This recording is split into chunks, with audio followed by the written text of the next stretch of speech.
Buenas a todos. Muchas gracias por estar otra vez en un nuevo Livestream, Spanish Livestream, número 27. Es una locura que ya tenemos tantos videos en directos. Pero muchas gracias por venir y voy a empezar este Livestream con un poco de lectura y voy a leer por 10 minutos. Y después de esto, no sé si me escuchan porque estoy tan lejos de mi micrófono, pero voy a empezar este live stream. I'm going to start this live stream with a little bit of study time. So I'm going to read for about 20 minutes and then, I'm going to read for 10 minutes. And then the last 10 minutes, I'm going to study a little bit of French and Spanish. So we shall see how that goes. Otra vez, muchas gracias por venir. And then after the little study session, we'll do a little chat.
Todos eran pocos, todos habían sido extraídos de los varones del imperio.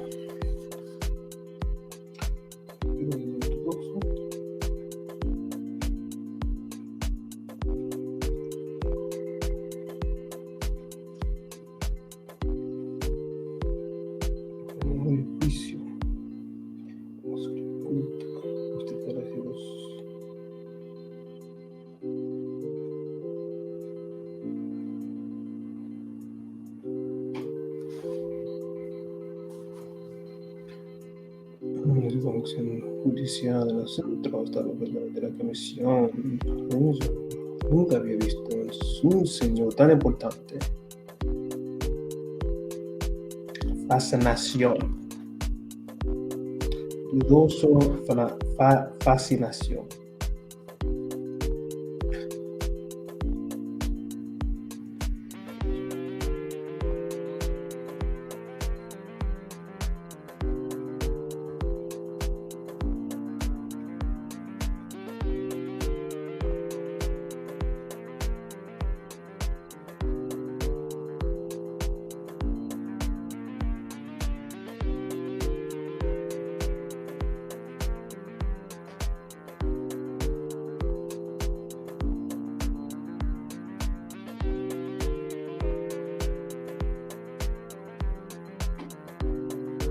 O quizá incluso más, o quizá eso, quizá incluso más.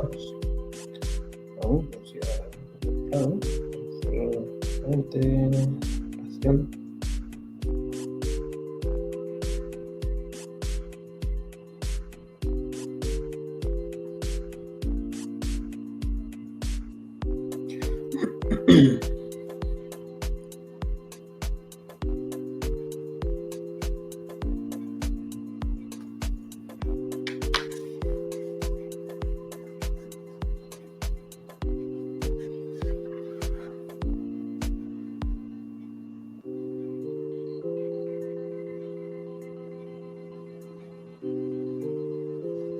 Siento que ya había visto. 3 minutos más con la lectura y después voy a cambiar.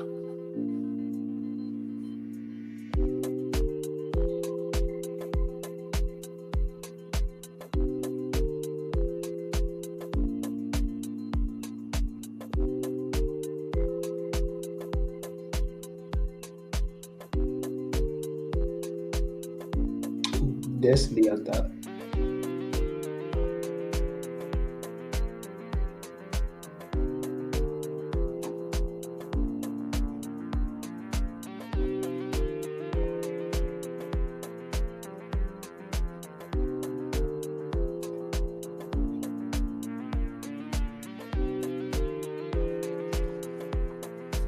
Mucho más clara, menos misteriosa, más abierta a la mente.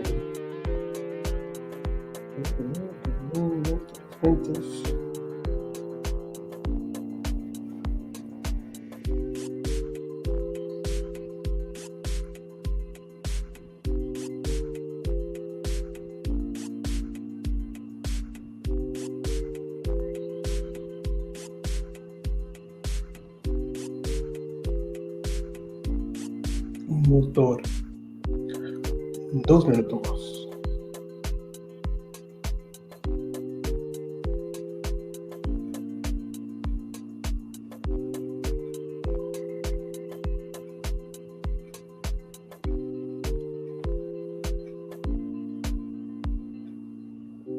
Sí, es un rojo. Son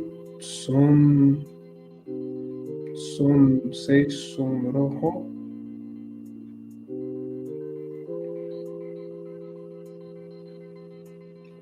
Supongamos que ya. Permítame que sea la posibilidad de que sus predicciones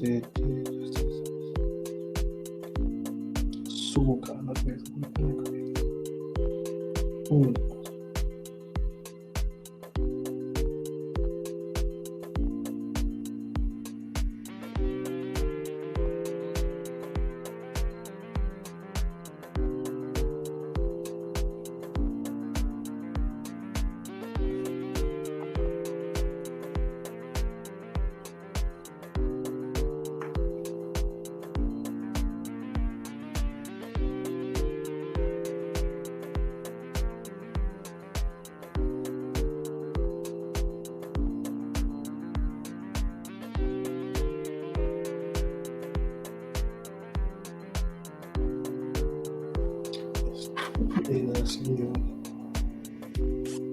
Vuelvo a nadie.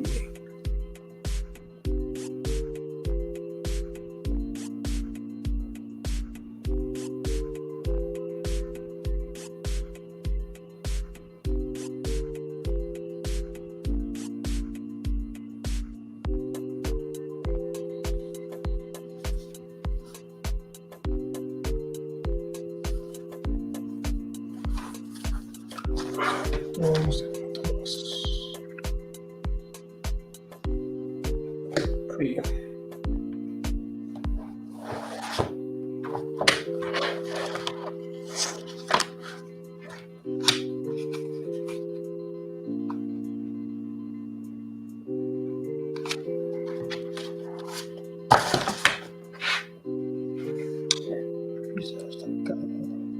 Susi.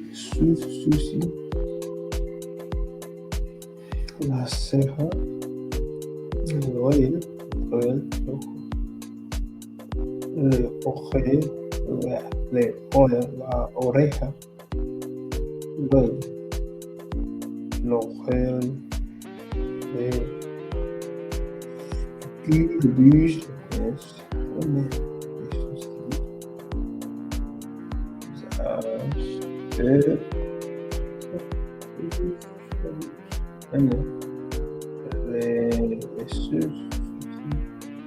La lengua,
ocho minutos más y terminaré de estudiar.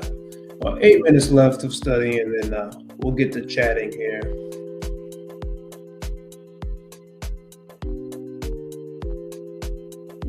La pestaña, la ceja, el ojo, la lengua, el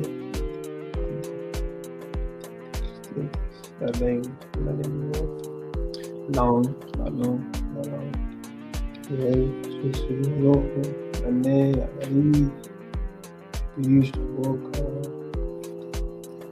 el cuello.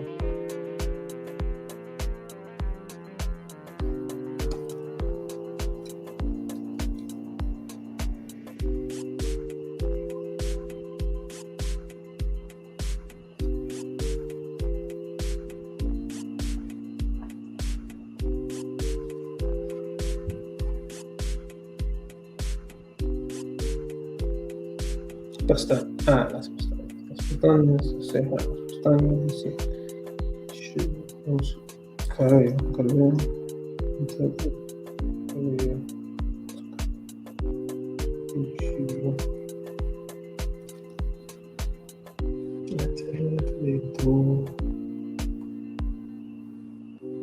Oh, no sé qué es esta palabra.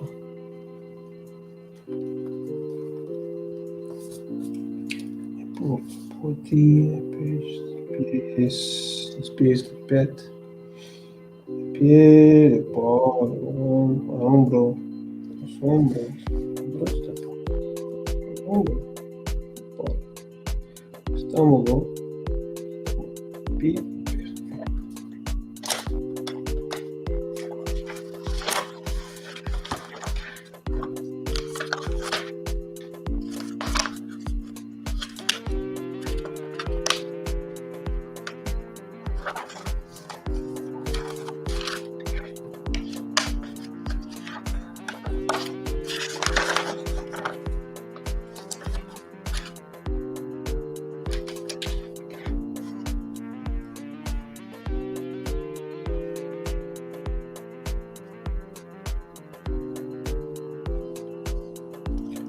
5 minutos más. 5 minutos y 30 segundos. Ya casi terminamos.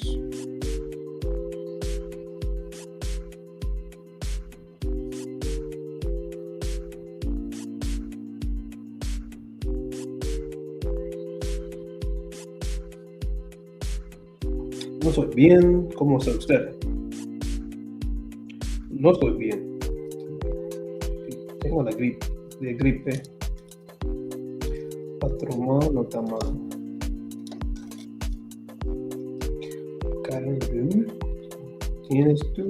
¿De qué país eres?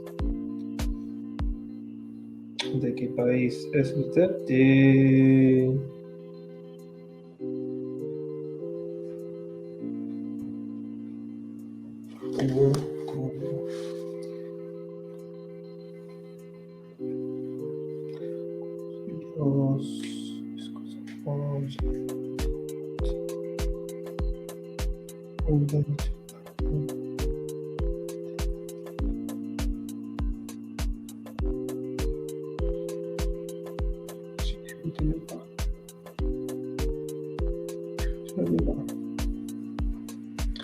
Hola, Chocolate Rhythm. Estoy bien. ¿Y tú cómo estás?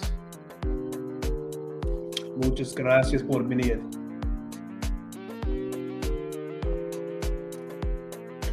Déjame poner mis auriculares.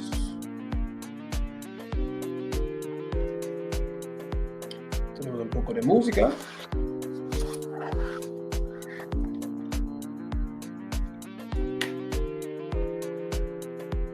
Solo tengo 2 minutos más y 30 segundos para estudiar.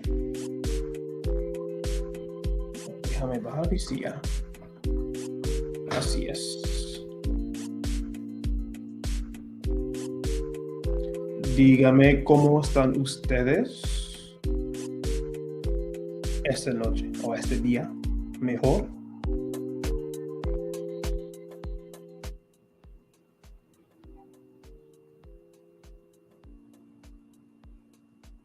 ¿Estás bien?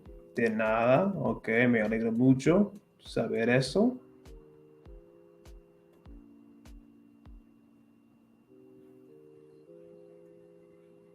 Y bueno, yo voy a terminar ahora. Porque ya estoy cayendo en sueño y yo no deseo continuar estudiando. Bueno, 18 minutos es suficiente para esta noche. But usually I always end up falling asleep a little. Not falling asleep, but my eyes start to get a little, start to close a little bit. I get a little tired, especially trying to study at night is very difficult for me. Pero dígame, para todos que están aquí, let me know de dónde es usted, where are you from, and then also, how long have you been studying Spanish for? ¿Por cuánto tiempo has estudiado español? Déjame saber esto.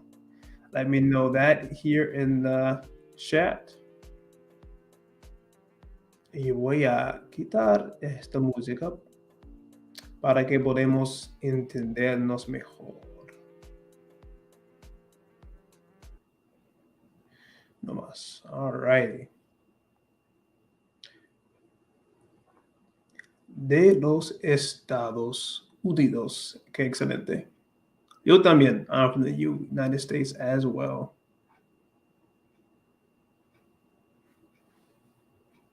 Y déjame quitar este comentario.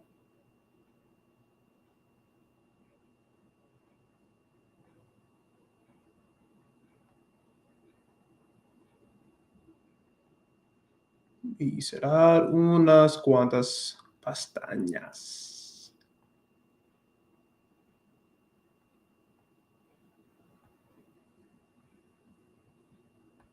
Y yo deseo hablar un poco. I want to talk a little bit. Oh, let's see. I guess the first thing we can talk about is estás aprendiendo. Excelente. Learning Spanish for 2 weeks. Wow, that is not a lot of time. That is awesome. That is really good to hear that you just started learning Spanish. What made you want to learn Spanish? ¿Qué fue tu motivo?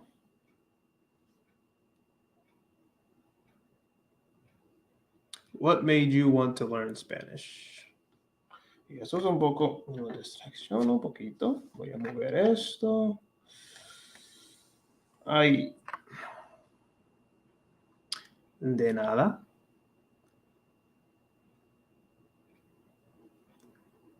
Felicitaciones.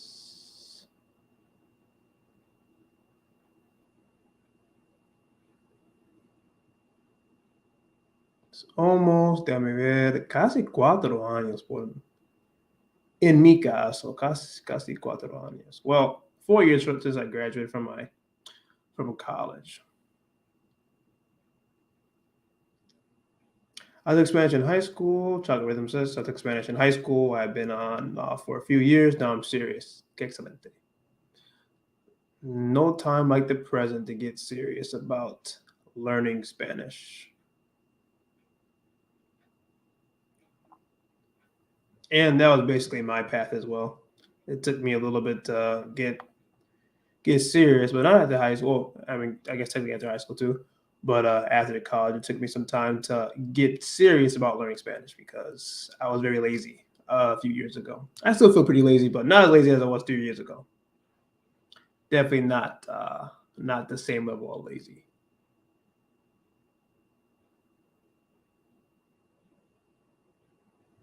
And what have y'all studied this past week? What have you studied, and also what have you learned? Like, did you learn a new word or did you learn a new phrase? Déjame saber esto también. Let me know that as well. Escríbalo, o escriba la palabra, escriba la frase en el chat también.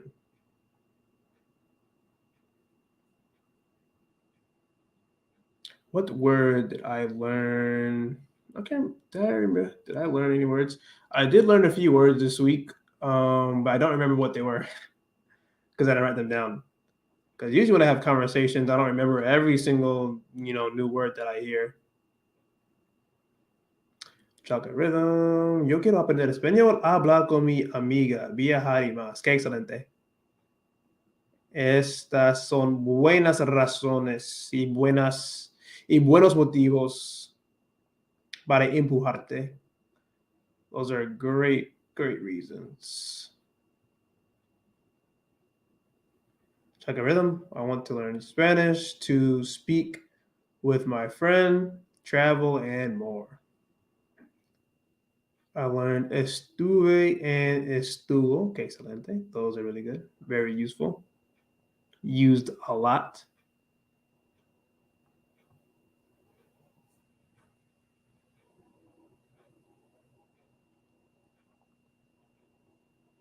Estuve y estuvo. For me, I always have to remember how to pronounce those correctly.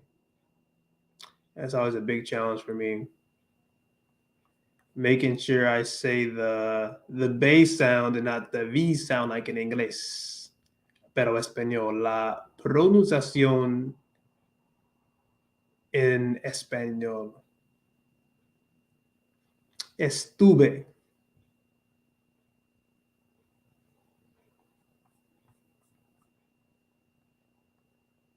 Yo también venir. Yeah, venir. Eso también. I told one of my friends and she didn't believe me. It was so funny. I tried to explain to her that the correct pronunciation was venir and not venir, and then she didn't believe me. I'm like, that's how you pronounce it. It's not with the. It sounds like the ver, vehículo. Cada palabra que tiene la B, tienes que pronunciar con la B. So that's definitely a good habit to get to develop para desarrollar. Always saying those words with B and not V with the V sound. Venir, ver, and not ver and venir, but venir, y ver. And the hard thing is, it's like you just have to. It's good just to know it, because if you try to hear for it, it's kind of challenging. So As long as you know that's like it's a bass sound and not a like a v sound, then like you'll be good. Ah, perfect. Chocolate Rhythm says thank you for putting me on the Spanish Dict. It helps with conjugation. That's awesome. So oh yeah, can you just start it too? So you weren't using it beforehand then? And I use it all the time.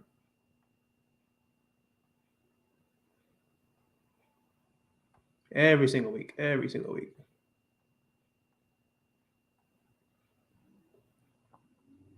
And then you also see it. You also see it in Spanish Dict as well. You know, if you put in if you search Spanish word that has a V, and then you hit the the little pronunciation button, then you'll get the bass sound.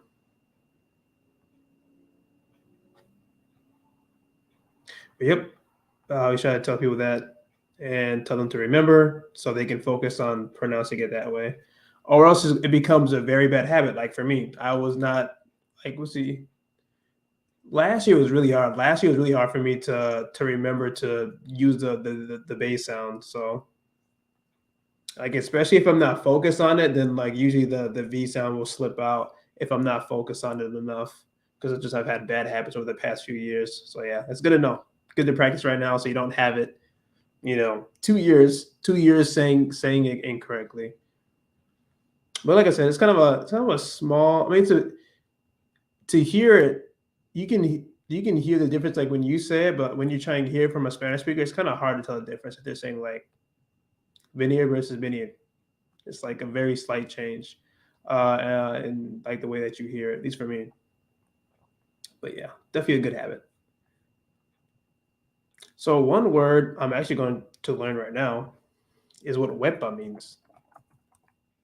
Huepa, ¿qué significa huepa?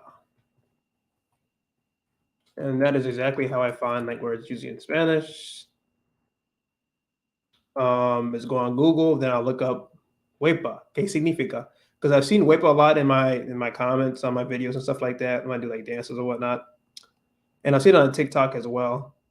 Like when someone's dancing. I never really seen it until last year, like at the end of last year.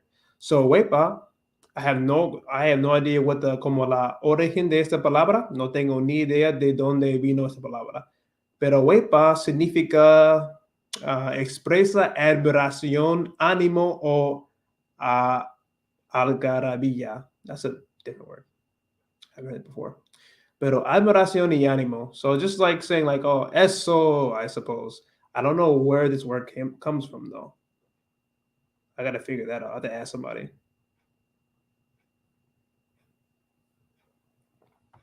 So that's my one word that I learned this week. Wepa.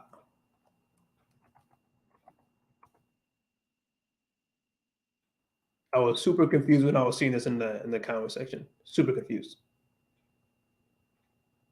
But what I actually know, I should put the.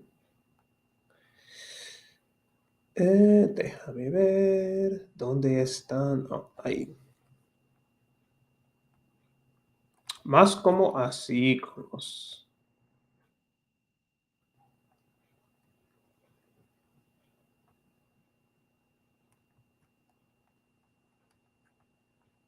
Buena pregunta. Great question. That's what I just learned. So, chocolate rhythm asks, why did you start your journey to learning Spanish fluently? Well, I mean, oh, primarily just because I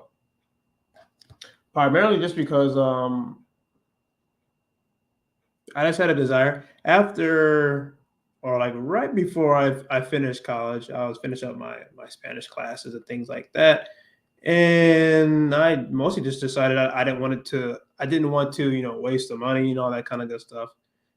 Learning Spanish, spending all that time I took to study and things like that.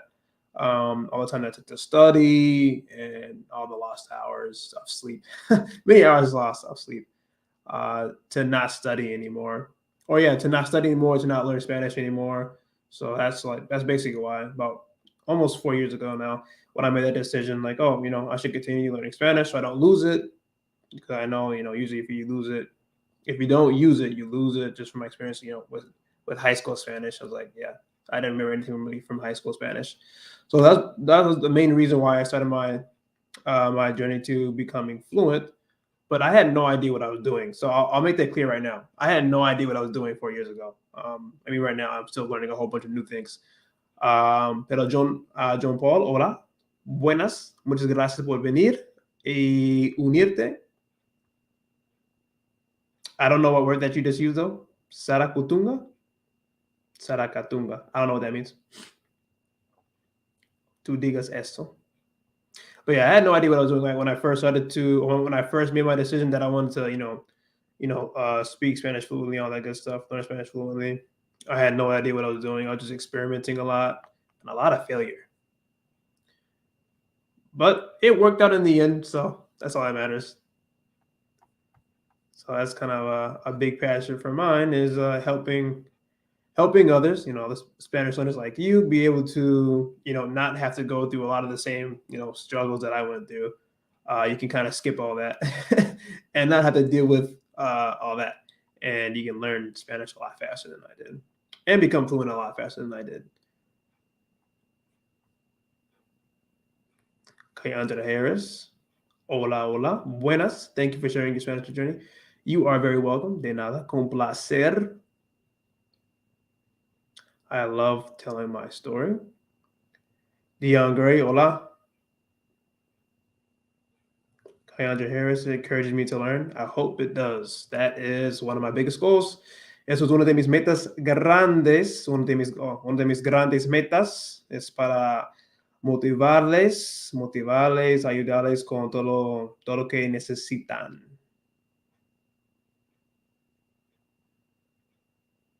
That's good to hear. Chocolate. Thank you, Chocolate Rhythm. El ritmo chocolate. It sounds like I like that in Spanish. El ritmo chocolate. Dion Gray, tips on to remember vocabulary. I got some videos on that. But really, one simple answer is just repetition, basically. Repetition and time. So one thing you have to remember is that with vocabulary, it's not like I guess kind of difficult to. It's difficult to to remember vocabulary right away. Like it takes time. Like for me, if I hear one of my friends, he taught me a word. My Dominican friends, he taught me a word this week, and I don't remember it at all. I don't remember how it sounds. I don't know how it's spelled. So it kind of just takes some time. It takes time. For example, for me to remember what the word that he said was, I would have to write it down. For me personally, I would have to write it down. I would have to practice saying it over and over again. Then I would also have to use it as well. Because usually if I don't use a word like ever, then I forget it because I'm never using it. That's like a big part of vocabulary acquisition as well. And remembering vocabulary is actually using it. It's one thing just to use, flash, like you just said, using flashcards. Flashcards aren't needed. They're helpful, but it really depends on how you like to learn. So that's one thing that you have to, figure out on your own, or figure out just in general is, if flashcards work for you. For me, they work. I think for most people they work, just to get, just for the repetition and everything like that. Like the initial repetition, get the initial vocabulary acquisition. It's like, okay, I see, hola over again, hola over again, like over say 2 weeks. Keep looking at hola over and over again, and eventually you're gonna know what hola means. But it really depends on timing, and then everybody's different. Everybody's different as far as what vocabulary is going to stick right away, or what vocabulary is going to stick later on. Because some vocabulary, for example, like this, there could be a word for me that's really difficult to remember, but for you it's really easy. So it really just depends. I mean, there's a lot of different ways that that you can learn vocabulary. You can use Brandon's brain. Estoy aprendiendo español también. Que excelente. You are learning Spanish as well.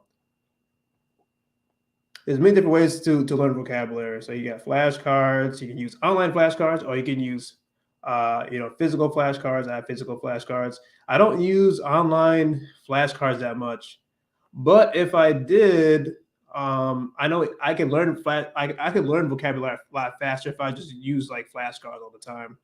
But again, that's just for like initial definitions and things like that. But it's like for me, I always say like I want people to understand that there's like levels of like knowing what vocabulary is. Like you can know the definition of it, but just because you know the definition of a word doesn't mean you know how to pronounce it. Just because you know how to pronounce a word and you know how it's spelled, that doesn't mean that you know how to actually use it in a sentence. So like, there's different levels for when it comes to vocabulary acquisition.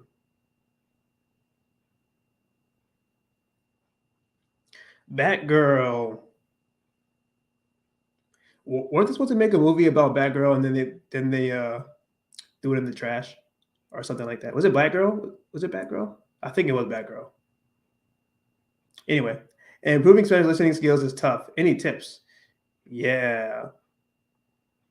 So it depends. It depends on whether you're like listening to something. If you're listening to something in Spanish, like if you're watching a TV show. Or, actually, no. Let me go back. Let's start with this. Learn the alphabet. Start with the basics. So for improving your Spanish listening skills, is definitely if you are learning Spanish, black girl. Wait, didn't they have one TV? Yo, they had a TV show. Never mind. I think I'm getting it mixed up. They did have a bad girl on TV, on a TV show. I didn't watch it. But anyway, back to your question. Yeah, definitely learn the alphabet so you understand the different sounds in the language. That's like really the most important aspect, I would say, when it comes to improving your listening skills is knowing how the language sounds. So, one piece of that is knowing how the letters of the alphabet sound. And then the other part is, actually listening to Spanish. So that's the other big part as well. So, I mean, just learning that, the basic pronunciation of the letters of the alphabet is really going to help you. Because every time, I'll give you like one really good example when I'm having conversations with my friend. It was funny. A Dominican friend, he told me a word. I think he said Ariel, Gabriel. I'm not sure if he knows how to write. Some of my friends, they don't know how to write Spanish because like the way they grew up, like they grew up speaking it, but they don't actually go up writing it. Anyway, that's important because he didn't know how to spell it. But he told me, what did he say? He told me how to say like cavity or something like that in Spanish. But the way that he said it to me, I couldn't. It was hard for me like to reproduce. I was like caviar, something like that. Is what he told me. I couldn't really hear it. So I'm like, spell it for me. Because if you were to spell it for me, then I would be able to sound it out myself, like Gavier or Gaviet, Gavia, like that. So that's why learning the alphabet is extremely important. I would say if you're learning Spanish as like an adult, things like that, because in any kind of conversation, if you don't know what that person just said, you can ask them to spell it to you, ask them to spell that word, and then you can for the most part, not every single word, but you can get very close as far as getting the pronunciation of that word, just by sounding out the letters of the alphabet. And that's one thing. One thing is learning the letters, right? The letters of the alphabet, but then it's also combination of letters, because the combination of letters can change or have different sounds. So, having just one single word, it may sound a certain way, but when you combine two different words together, I don't know why I had this pencil in my hand. When you combine two different words together, two letters together, como vas a tener otro sonido. Por ejemplo, con las letras I o N, like when you have the letters I o N together, you get yon. So transportación, you get that type of sound. So combination of letters, you're gonna have different sounds, and like you'll understand that the more that you hear Spanish. Or like another one for me was really difficult for me to like hear, then also like to say properly was Guadalajara. So Guadalajara was because I had like the ua in the beginning of the word. So it's Dios. I always say the F-A. Hey. So it's hey, ua. So it's G-U-A, the beginning of the word. And that's gua. So, but for me, like I was really familiar with that gua sound, so like I couldn't really really understand like what people were saying and like how to pronounce it myself. So like that's like those are like really good examples right there why it's important to know how the like very simple pronunciation rules. The same thing with if you don't know, for example, that the H or la H in español is mudo o es muda. ¿Qué fue eso? On my pencil. Lo siento. Is muda, is silenciosa. So the H, for the most part, is always silent, unless it's like next to a C, like chocolate. But it's not like a regular H sound in English, if that makes sense. So chocolate. But like hola is hola. It's not hola. So like that would help you out a lot. I'm trying to think of some other words. So like another word would be hielo. Hielo.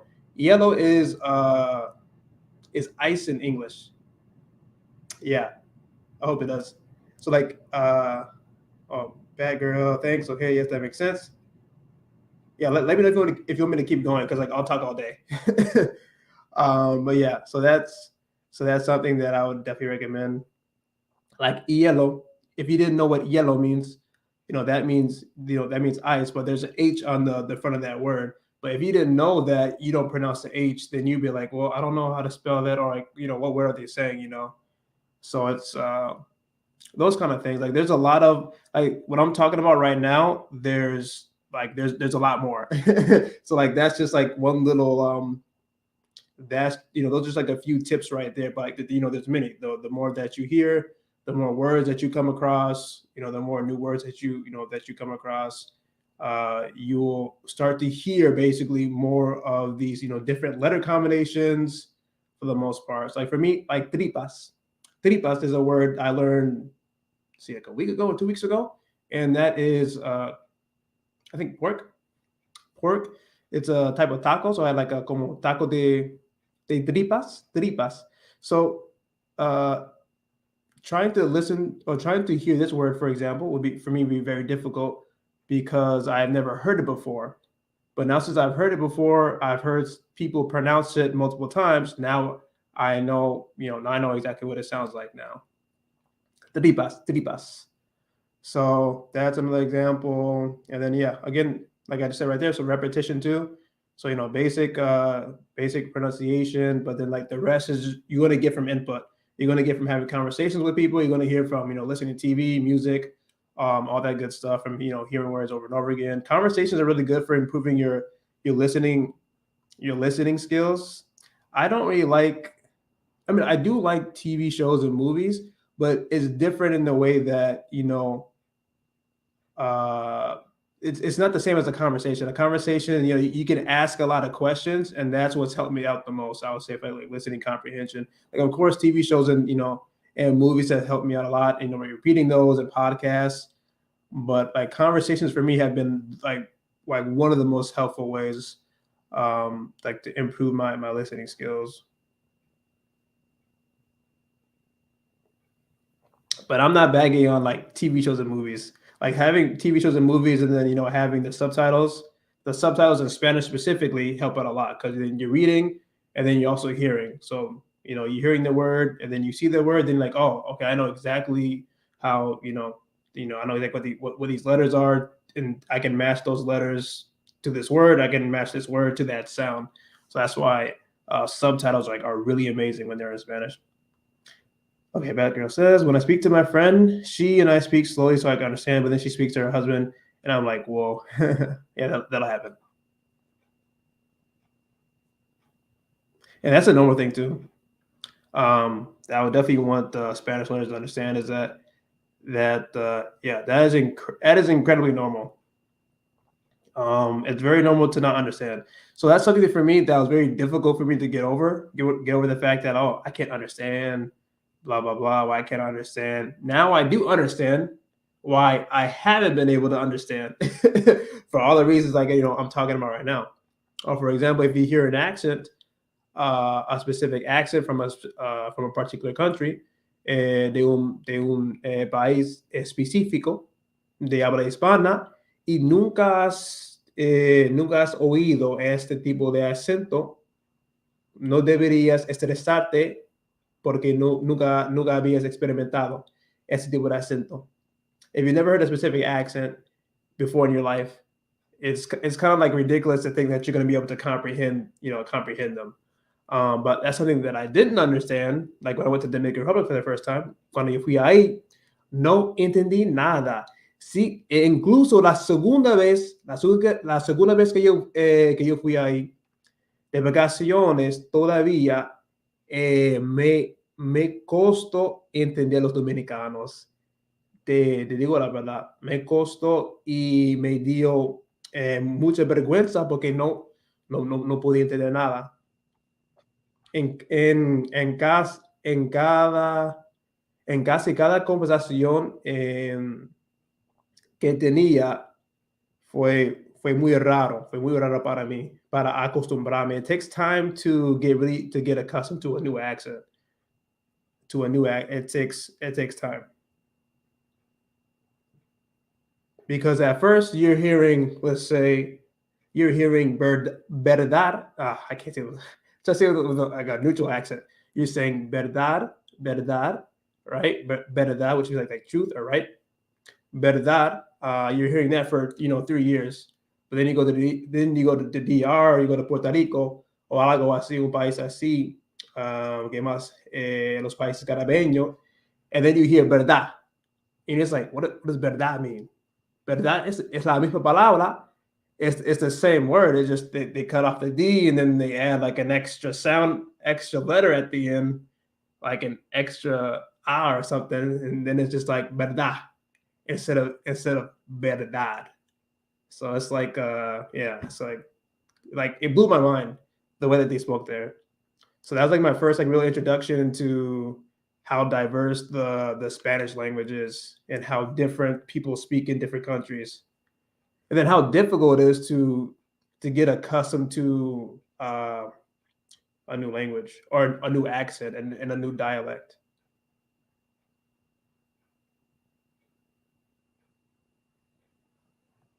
Un minuto.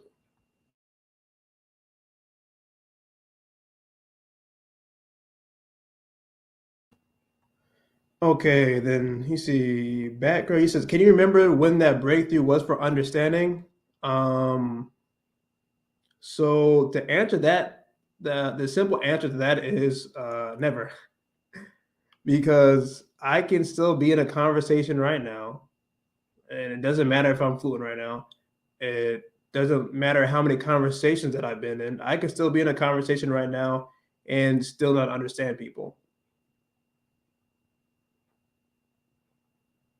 Because because listening comprehension that's the thing that a lot of people need to understand as well. Listening comprehension is same thing as speaking Spanish fluently. It's not like it's just one day. It's just like you get to one day, you wake up one morning and you're speaking Spanish fluently. It's not like that at all. It's really hard to explain, but it's not like that. It seems like that's how it should be, but it's not. The same thing with listening comprehension. It's the same thing. It's not like you wake up one day, you understand everything. It's a very progressive increase, like an incremental increase of listening comprehension. And like I said, even when you do increase your listening comprehension, there's so many factors that are in play when it comes to listening comprehension. Like I just said, you could go to a new country, you could go to a different country with a dialect and accent that you're not used to. Then then you're basically starting back at zero, or level 2 or level 3 out of 100 or whatnot. So it really depends. Oh, Brandon. Estoy actualmente en México por mi español. Oh, no sabía eso. Qué excelente. Me encanta, me encantaría vivir en México. Amir Carter, DR is different, but I love it. Yeah, DR is crazy. I'll be there soon, but I talked to some Dominicans where I live. Oh, that's great. They changed the R's to the I's in the Santo Domingo, definitely Puerto Rico. The R's, the I's. Huh. I don't know if I noticed that one. In Santiago, the other R's turn into I's is very interesting. The R's turn to I's. How does that work? I'm trying to think of a word. Yeah, I don't know. And the thing with accents is with accents it's not just like even accents are kind of tough to explain because it's not like we're talking right now we're talking about like they changed the D for or they cut off the D or they cut off the S, but it's not just that, it's the way that they move their mouths is even different. The way that they move their mouths is different. Yeah, it's crazy. Yeah, okay. I've heard of Puerto Ricans that do that. I haven't heard of Dominic. I don't know if I heard of Dominican do that before. Maybe they have. I just haven't really noticed, I guess. Yeah, the first time I heard that, I thought that was really weird. Hablar, jugar. It's a strangest thing. I don't know if I heard Dominicans do that before. Yeah. Or maybe because actually today I went to a taqueria y como yo cogí mi comida. Eh, y yo estaba platicando con uno de los meseros ahí y no me entendió. Cuando le dije, I said bailar. No, I said bailar. So I said bailar, and he didn't understand what I said. I was like, wait, am I saying this incorrectly or is it like my accent or something like that? So I'm like, oh, bailar, don't they say baile? I almost had like speak with like a gringo accent a little bit. I mean, he was Mexican. But yeah, it's just like I was saying with too much of an accent. What did I say? Okay, I asked them. I said I gente que baile aquí. So I said I gente que baile. I said baile, baile. So I don't know. Maybe like the way that I said it, just sounded weird. I mean, probably my accent's not the best either. Que baile, baile. Then I was like, oh, bailar, bailar, bailar, bailar.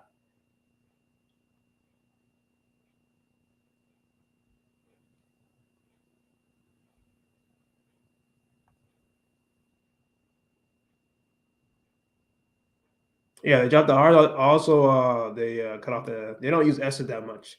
Well, they do. It depends on the word.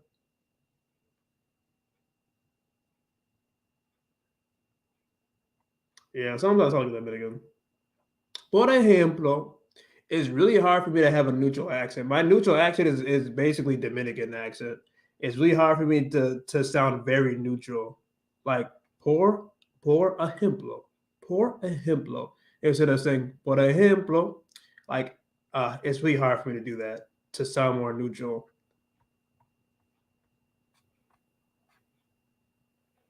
Or tú sabes, instead of saying sabes, sabes, sabes. It's really hard for me to do that. I'm so used to saying tú sabes, sabe y yeah, tú sabes. Tú sabes, tú sabes la verdad, or tú sabes la neta. Instead of saying tú sabes la verdad. It's just like I don't know. It's so hard for me to not do that. I think the Dominican accent for me too was like a little bit easier to was a little bit easier for me to get, I guess. Yeah, at the all they do, yeah, they do like ta, which is really annoying. Like, yeah, they cut up everything. Pero los puertorriqueños hace lo mismo.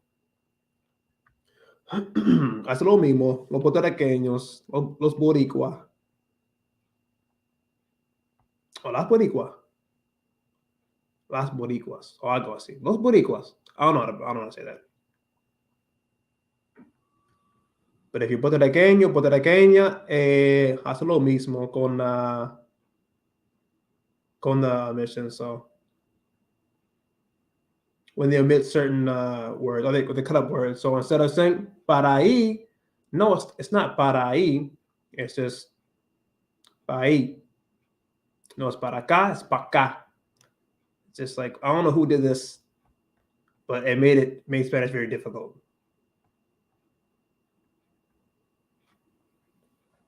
At least for me, coming from like the Spanish that I knew beforehand, where everything was not chopped up, and I actually pronounced all the letters until I started talking to more Dominicans. Like, oh, we don't do that necessarily. I mean, not everybody.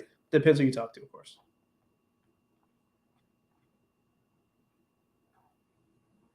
But it's very interesting.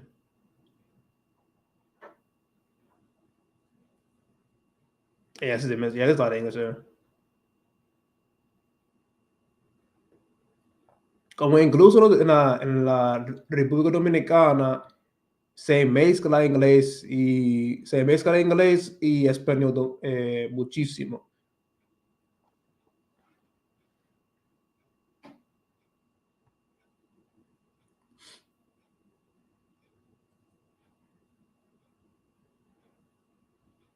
I think for me it was kind of easy, I guess, because I didn't have to say the word like fully, because maybe because I was like super lazy. So since I didn't have to say the word fully, I could just say verdad. I didn't have to say verdad. That takes a little bit more energy.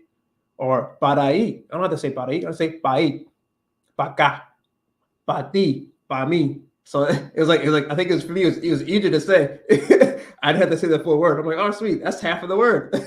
That's like easier. I don't have to say está. I don't have to say está. I can say está.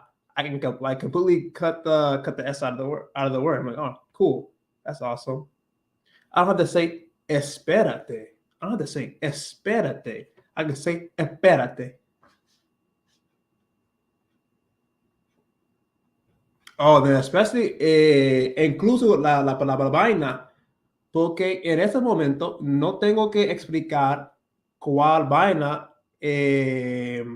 cuál vaina la que estoy hablando, o de cuál vaina que estoy hablando, which is awesome.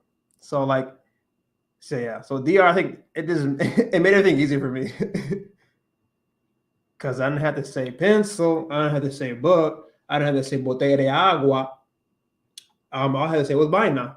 I can say vaina all day. It's like, no, pásame eso, pásame esta vaina ahí. O como esa loca vaina que yo oí este día o esta mañana fue una locura, lo que sea. For like a DR, they say hello when they answer the phone, and they say, and they say, I'm sorry. That's funny. Curtis D, where are you born and raised? I was born and raised in Minnesota, en el norte de los Estados Unidos, en la puerta en el norte. And then I guess it got the intonation, I guess, got kind of simple for me as well.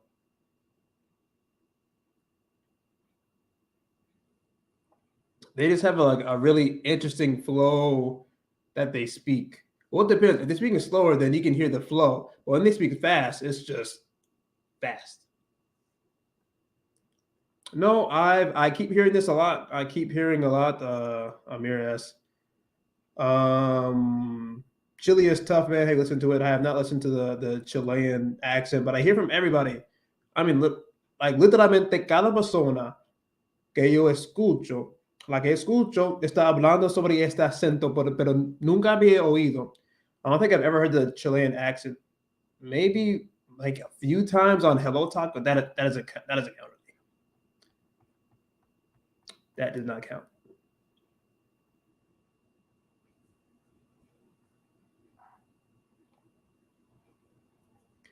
Because you run for your money. I mean, we'll see. I mean, I heard the Cubano accent, el acento cubano por la primera vez el año pasado, and that was very difficult for me as well. I thought the Cuban accent was exactly the same as the Dominican accent and the Puerto Rican accent, and it's not the same. So that was very surprising to me. It sounds very distinct from the Dominican and the Puerto Rican accent. Well, I won't say too much about the Puerto Rican accent. I'm not too familiar with that. But I thought it was gonna sound like Dominican accent, and it doesn't. You can tell it's like still kind of como más como carabeño, but like I still can't really understand Cubanos. I mean, I still can't understand every Dominican, but Cubanos that was very hard. But it was funny though, because the first time I ever talked to a Cubano, or like a group of Cubanos, was last year in the gym, and I knew they're Cuban. Well, I can't know. I didn't know that they were Cuban. I knew they were Dominican. I knew they weren't Puerto Rican from their accent. I had no idea where they were from though. I was like, what? So I went up to them and talked to them, and I just couldn't understand like really any of them. Like they had to talk so slow to me because I could not understand what they were saying. Even right now, if I hear like a group of Cubanos, I won't be able to like pick out each individual's voice and like understand like a conversation if it's a group of Cubanos, because I can't understand all of them. I can't understand the accent yet. Pero como los dominicanos hacen lo mismo. Like they do the same thing. I feel like I don't know. I have to explore more before I can actually speak on it. So I can't say much. It's because some Canadians don't open their mouth when they speak. Dominicans do the same thing though. Like some Dominicans do. Like I was saying beforehand, the way that they move their mouths is different. I've seen like some people. So that's okay. Who was that who asked me? Batgirl, yeah, you asked me, Batgirl, about how to improve your listening comprehension. You want to improve your listening comprehension? Watch their mouths, because then, that's going to help you for your pronunciation. But it's also going to help you for like reading lips, so you can kind of try to understand what they're saying. For me, I couldn't do that when I was in DR because como tuvimos que llevar nuestras cubrebocas porque fue durante en pleno COVID, entonces no era posible para como leer. I don't want to say read lips in Spanish, pero leer o entender los labios. No había no fue posible. No fue posible cuando yo estuve ahí. So I couldn't read the lips. I couldn't read lips because everybody was wearing their mask. So that made it even more difficult when I was there. So I definitely couldn't read their lips. Even I mean, not that I could have, but yeah, very difficult. But yeah, that will help you with pronunciation. Is that you can mimic the way that they move their mouths. So Dominicans, I don't even know how. It's hard for me. It's hard for me to do it. I don't practice it that much. But it's like they don't move like some. I've seen like one way of speaking is they don't really move their lips that much. So you actually can't even like. For me, I can't even tell what they're saying. It's really interesting.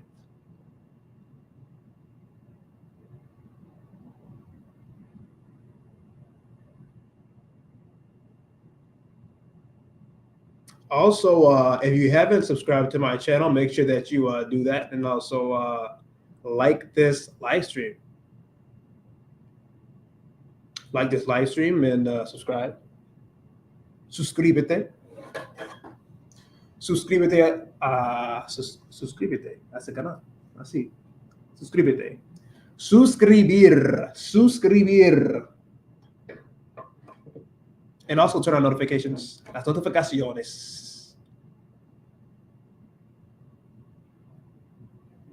That would be very helpful for me. Y me llenaría con mucha felicidad. Además, también, as well, make sure that you check out all the resources that are in. Check out all the resources that are in the description of this live stream as well. Got some Spanish learning resources and also some French learning resources, just in this live stream, not in the other videos, because I'm usually studying French and Spanish doing these live streams. So Yeah, make sure you check out the description for some resources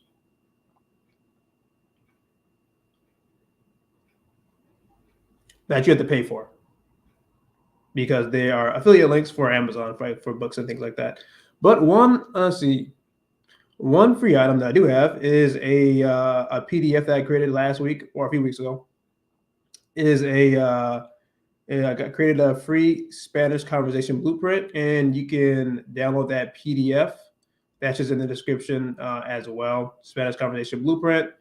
All you have to do is enter in your contact information and your email, then you'll receive that, and that is free. So that's something that I created for the audience here, Spanish blueprints, of all the viewers, because I thought those are some. I give 5 tips in that PDF that I think are really important to keep in mind when you are having conversations in Spanish, so you can have better conversations. Just from my experience having various conversations, that's why I put that together.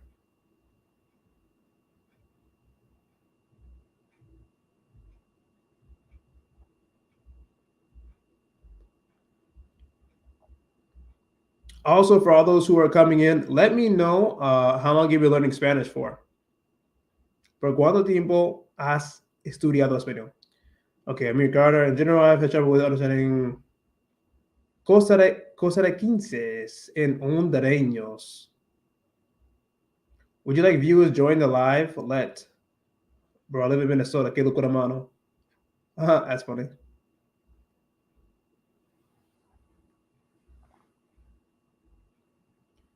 That's a good question. I've never thought about it before. It sounds kind of complicated to do. Bad girl. Un año. Yeah, I don't know. I haven't really thought about that before. I think this would be easier, though.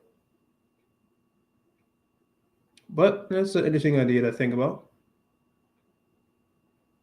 Un año for bad girl. All right, let me know, the rest of y'all as well. Let me know how long you've been learning Spanish for. 3 añitos. Qué excelente.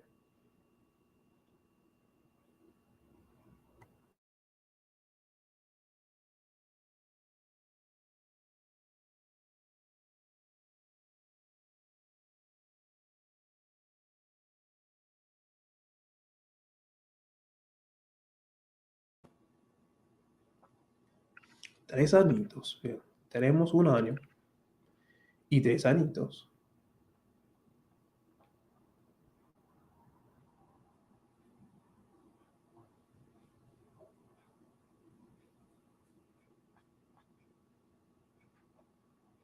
Oh, I still have wait button there. Adios. I'm still learning new words. I am too. I'm always learning new words. Always. Or new. Oh, speaking of conversations, Spanish conversations. When I was como cuando yo fui a la taquería hoy, mi mesero me preguntó si yo desearía mi horchata ahorita o quieres esperar. So I didn't understand what he said to me because I never heard this question before. So this is why it's really fun. Like the more conversations that you have, like the more questions that new words, new phrases that you'll hear, and also new questions. This was a new question I haven't really heard before, but he just asked me if I wanted my horchata, la que pedí, if I wanted ahorita, or if I wanted, or si yo iba a esperar, if I wanted the horchata now, or did I want it later?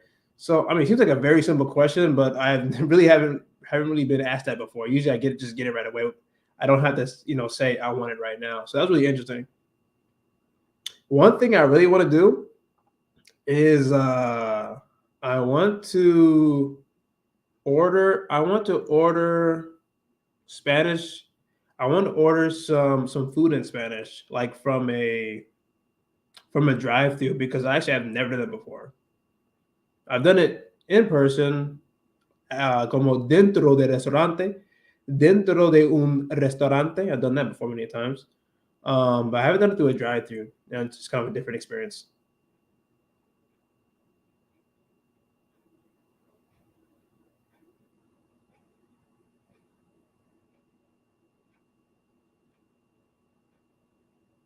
Yeah, I know it's just interesting.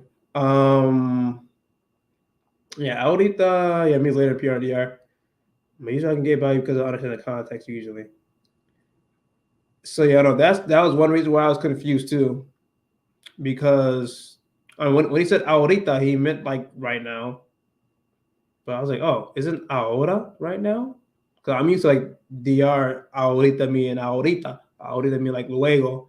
But in this case, no. So I've been hearing a lot from Mexicans that I've been hearing recently, them saying ahorita a lot. And I haven't heard this much before.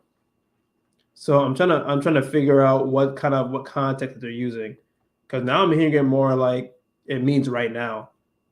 Who Yeah, like, yeah, it's a Mexican guy I met at the gym, and we were talking, and he said ahorita, but like the context that he used was actually right now. It wasn't later. So it's some different ways that Spanish speakers are using that word. So it's really interesting.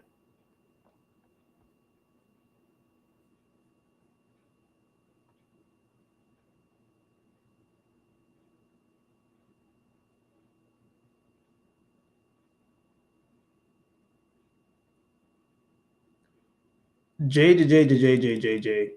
Jota Jota Jota Jota. 5, 6, 3, 7, 4.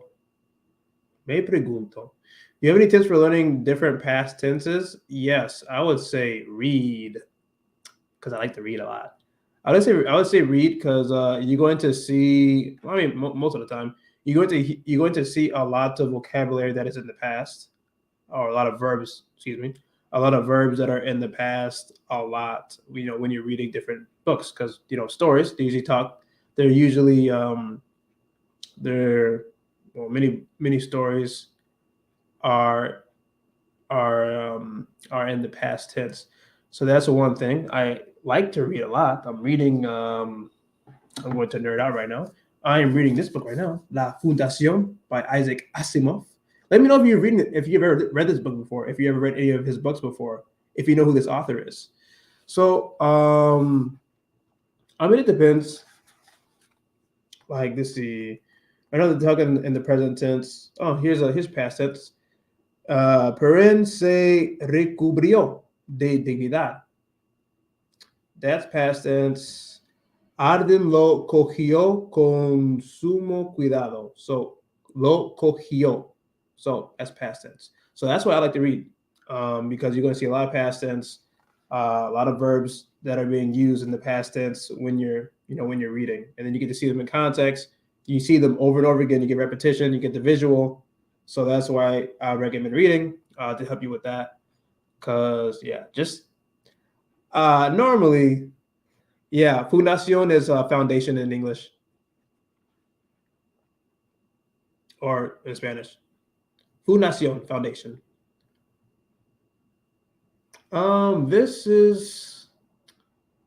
This one is not. Yeah, if you go on my book haul video, there should be an Amazon link to the book in that video, my book haul video. I don't have it in this one though.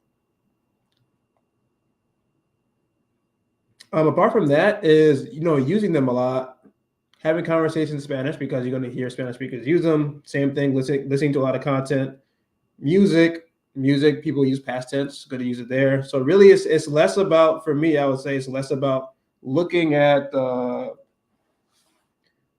notebook and just studying the verb conjugations and looking at it over and over again.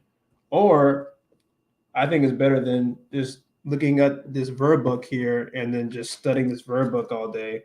Okay, abrimos desaparecido, abres desaparecido, desaparezcamos, desaparezcan. Because like our brains don't really like our brains are not good at aren't really good at memorizing verb conjugations in this manner because it's just like too complex And yeah, we're usually using them in sentences. So that's why it's really important, I would say, to use them in sentences. So let's say, I mean, you could be, focusing on the present tense like this month, or, the preterite, or the preterite. I think, yeah, you're talking about past tense. The preterite this month, and imperfect next month. Okay, if you're focusing on the preterite tense this month, then you can do that with with this book. Every time that you see a word, then you'll look at the ending of the verb. You're like, oh, okay, that's preterite. Here's one right here. Se inclinó. That was a preterite right there. Se inclinó from the verb inclinar. So that's kind of like the way I would do it. And with repetition, and of course with time, that's the most important, one of the most important aspects of it as well. Is with time and repetition. The more that you see it over and over again, the more that you hear it over and over again, it's going to be easier for you to use. And also you need to use it as well. You can write as well. Writing helps too. I think writing would help out a lot as well.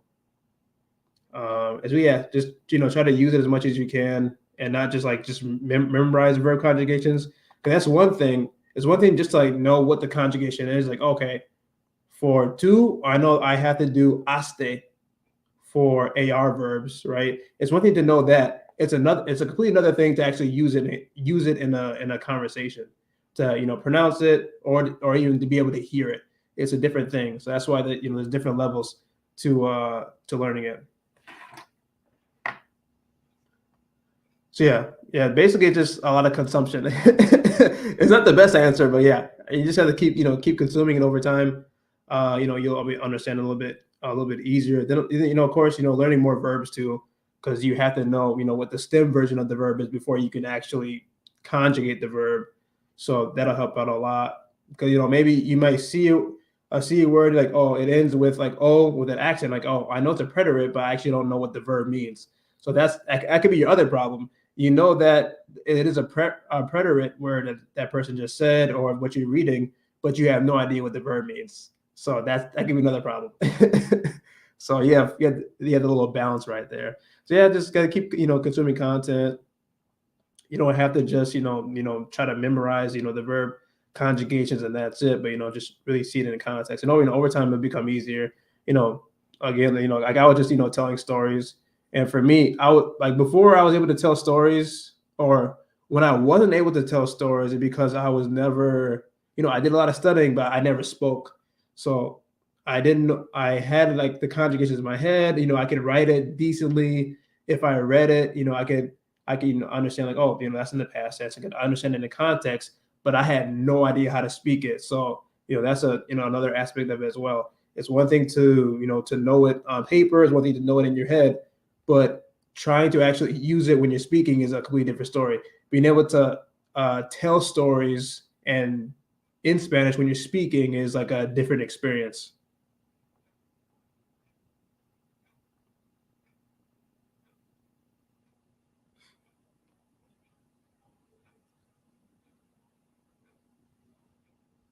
Maka, language exchange has been the biggest thing for me. Yeah, that's been very important for me as well. Memorize through context.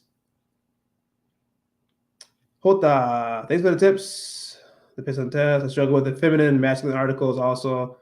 I also using pink and blue flashcards to help. Have you ever done something like that? No, I've done that before.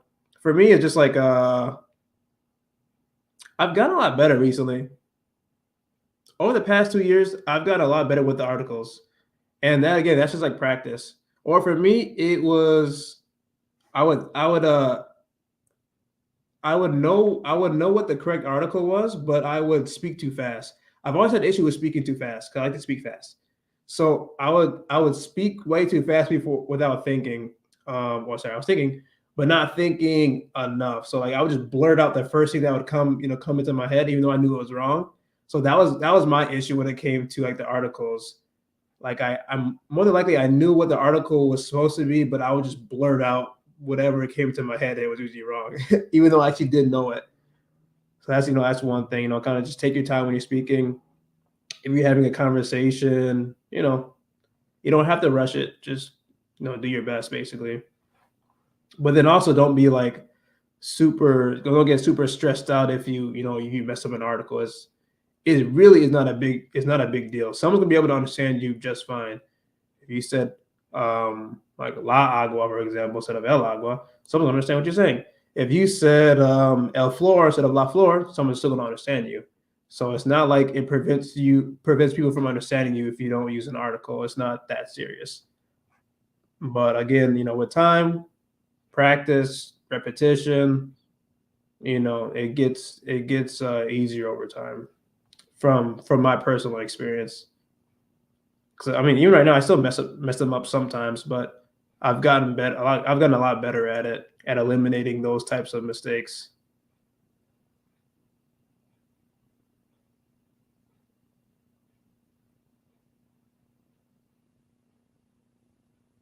Articles are a beast. Yeah, especially because you have a lot more to say than just the article. That's the hardest part.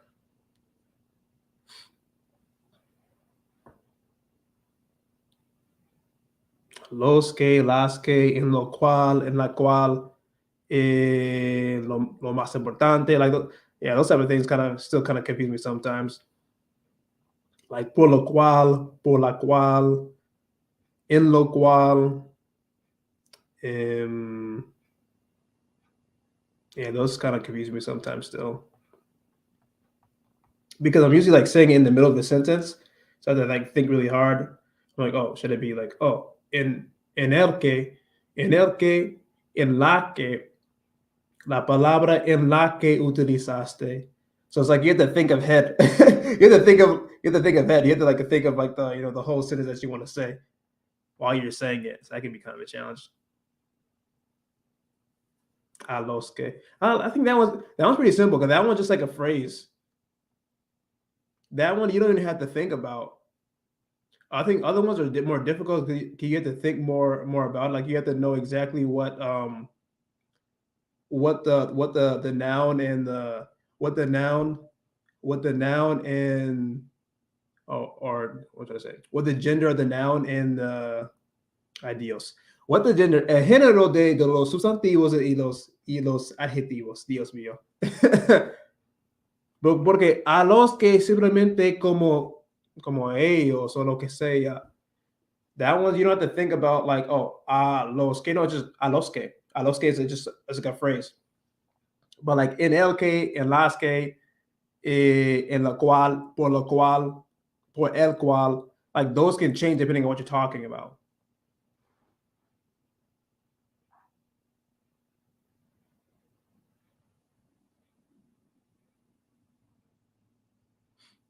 Yeah, if you just like remember that it's just like a regular phrase, like you don't have to like worry about that. You don't be stressed about it because you don't have to break it up as you don't have to think about it as separate words because you don't have to match it to really any gender or anything like that. It's just a los que.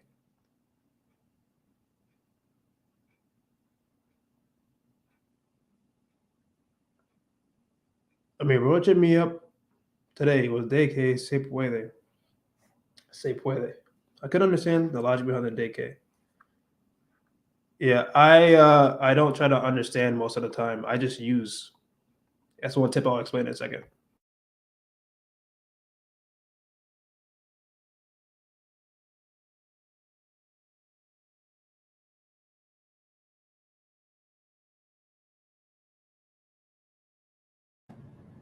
Actually, I might I think my friend just texted me with a good example of that. Let me see. Oh, here's one. So my friend texted me. She says, "Te agradezco que me hayas preguntado."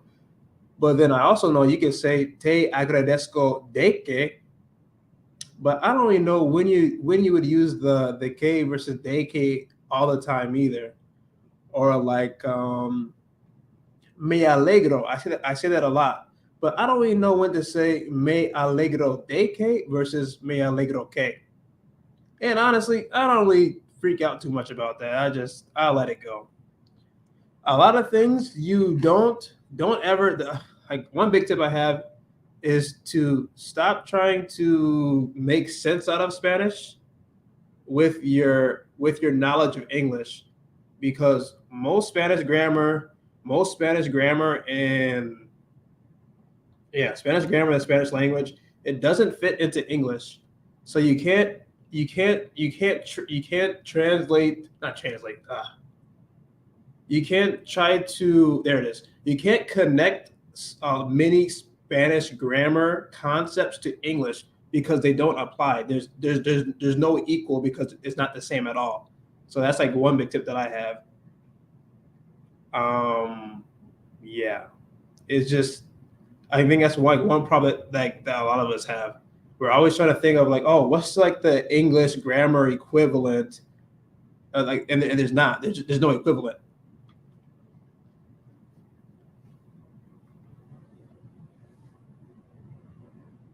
And just like my math classes I took like in college and things like that, well, economic math, I did not try to understand. I didn't try to make sense out of it. I just copied the equation. I copied the equation that would give me the answer, and I understood that. I didn't ask too many questions. I didn't try to understand every little detail because it doesn't make sense. It's just economic theory. It's just, it doesn't make sense. So I would just, like memorize the equation, the formula, whatnot, the math equation, and then I'll get the right answer. That's what I would do. So kind of the same thing with Spanish. I don't try to make sense out of it because it's not going to make sense in the context in the Spanish language. It'll make sense, but if you try to go back to English and be like, okay, de que versus me alegro que versus me alegro de que, that does not exist in English. Like, it doesn't make sense. So like you could like go all day, like, oh wait, how does that transfer over to English? I'm trying to figure what grammar rule is going to help out. And like there's a lot of things that don't equate. The same thing with like phrases and words. There's so many phrases and words that aren't the same in English and Spanish. So it's not like a one-to-one type of thing. For example, would be like querer, querer, and like querer, amar, gustar. Those are three separate verbs that are used in different contexts, and it's not the same in English because we have like I want, I like, and I love, but it's not used in the same context in the Spanish language. And it's hard. It's like it's hard for me to. I can explain it probably a little bit better in Spanish, but not in English because we don't have like the different levels that they have, like the different levels of love, the different levels of affection, and the different levels of like connection in between humans. It's just like it's more layered in Spanish than it is in English. So it's like it's kind of confusing. Oh yeah, caerse. Caerse is like I like. It's like, oh yeah, I like you. And actually, I have a good story about this. But let me read the comments first. I missed a few.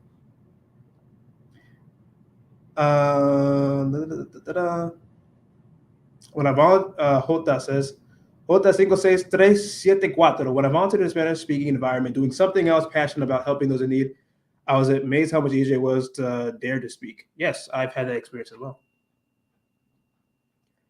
No, hola, ¿qué están estudiando? I was reading earlier, and then I was reading this book, La Fundación, and then apart from that, I was studying a little bit of French and Spanish. Dequismo, I don't know what that means, Maka. If you want to hurt your head, look into ¿Qué tal? Maybe take things and move on. ¿Qué tal? That one's kind of interesting. Because you can say like como ¿Qué tal fue tu día? Or I can say como ¿Qué tal? ¿Qué tal la comida? Yeah, you can use ¿Qué tal for a lot of things. I've learned that as well. You can use ¿Qué tal for a lot. Amir, I agree. It's time your best friend. I agree, man. It will eventually come to you. Matter of fact, I think it's come to me at least a little bit just with you talking and me writing it down. Carece bien. Yeah, I mean, it goes on and on and on. Hey, Sean, good to see you. Carece bien. Yeah, so like, yeah, with that, I used to think, I've met like a few Mexican women who have said that to me, and I was like super confused, like what they were trying to like say to me. I'm like, is she saying that she likes me? Or like, what am I supposed to do? And every single time that I was told that, or that someone said it to me, I just said, "Oh, que bien."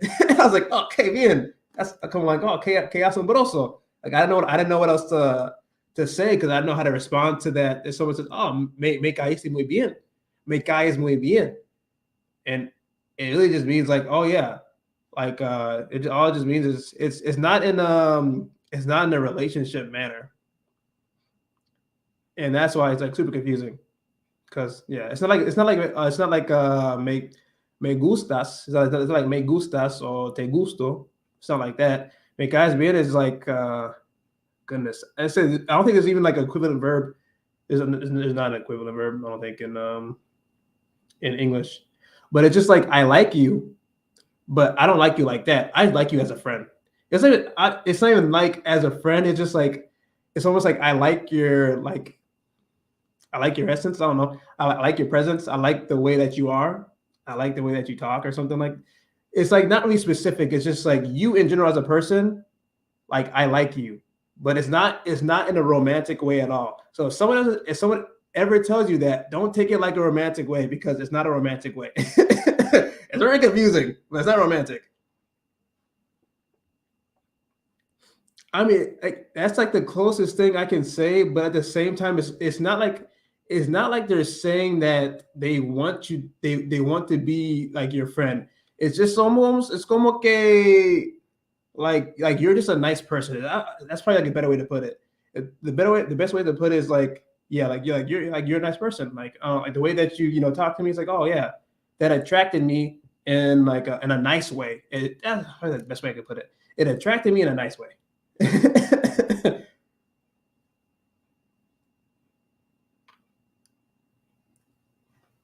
Because it's not like saying like oh quieres ser mi amigo, that'll be different. Like okay yeah you want to be my friend, quieres ser mi amiga or podemos ser amigos, a little bit different. So yeah, that's why it's like boom, just mind boggling. But oh, did I save that? Oh no, where? Oh no, where's that? I had a conversation with my tutor, and she explained it with a lot of detail, all the different forms, or like the different ways that you would use caer, gustar, amar, and querer. And then también qué significa afecto. ¿Qué significa afecto? Como tienes un afecto para alguien. That's like, oh my goodness. There's levels, guys. There's levels to Spanish affection. Afección, afecto. It's a lot. But that's why I say I can't explain it in English because it doesn't make any sense in English. But in the Spanish context, it makes complete sense. So that's kind of like the whole trying to connect the thing there, connect the languages. It's like this is a case where you just can't connect the language because we don't use it the same way.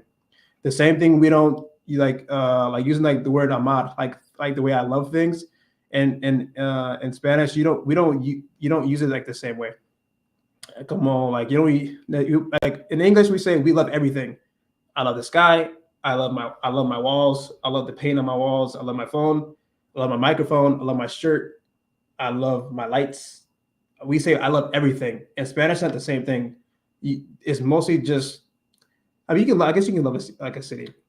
I'm going to see that, but primarily it's like amar is a very strong word for.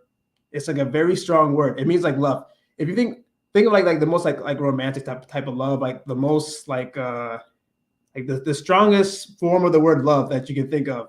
That's what it is in Spanish. And then like a step below that is querer, and then below that is gustar. So there's like a lot of levels of affection and the way that like you can have a connection with someone in Spanish. It's absolutely incredible. Amar is it's like a part of it, but it's like yeah, it's hard to describe because it's not just like affection. Like you can have affection for you know what I'm not going to dive into that right now. I don't know how to explain it. Yeah, it's like very affectionate, But at the same time, it's like you actually love that person, so in a romantic way. But like querer is not the same thing. Querer is like you can have affection for that person, but that doesn't mean that you actually love them. But you have feelings for that person in a romantic way, but it's not love. And that's like what the difference is in between como querer y amar. Amar is like, I do, like, I love you, like in a romantic way, like we're in a relationship, blah blah blah blah. But then querer is like, you can still have affection for someone, and it's in a romantic way. But then gustar is not necessarily like that. But then you can also you can querer, you can have a querer for like a person that you like, as that you, I think, like for family members as well. So you can say like, oh, como te quiero, like to your sister, or your brother, I'm pretty sure, as well. Like you would use that verb a lot for in those types of cases. Hota, how much is italki? Italki varies from it depends on the type of the tutor that you have.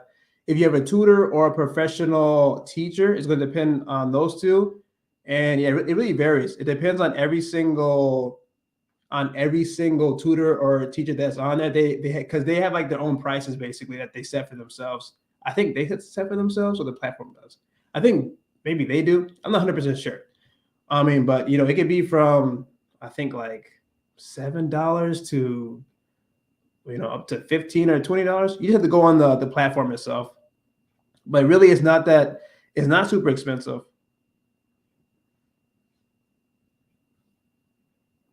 But as you can see, having feelings for people in Spanish is very different. But it's also very beautiful because it's very clear.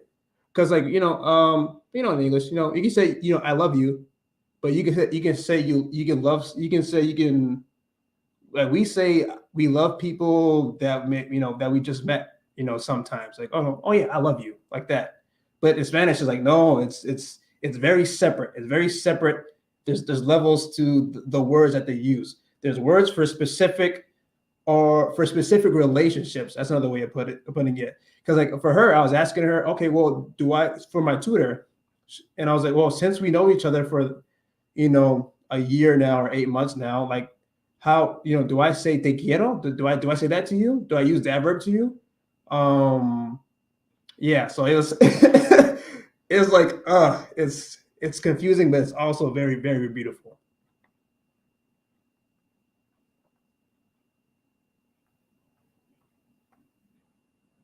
Wait, let me find that video, and then I'm going to share it with you because mi tutora lo explicó todo ese tema con un montón de detalle.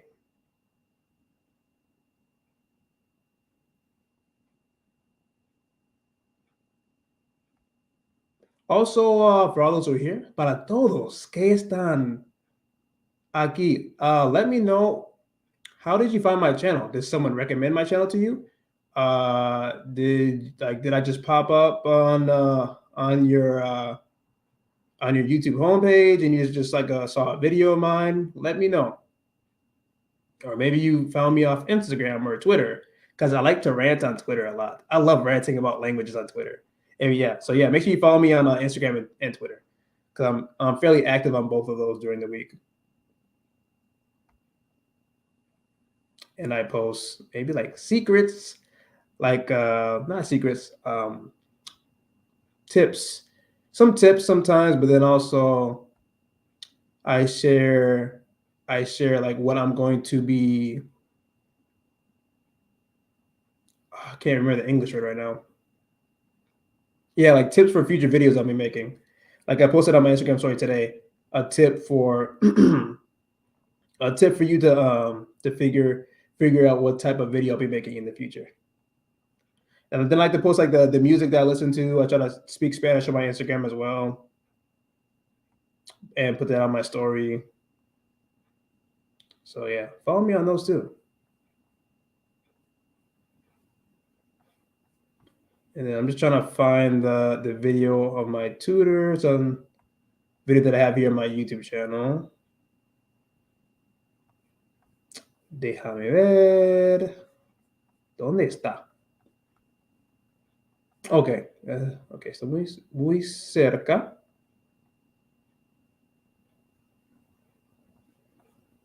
Okay, here we are. Perfect. And then, like, unfortunately, you can't see her. We had like some weird issue. You can hear her, you just can't necessarily actually see her in the video, unfortunately.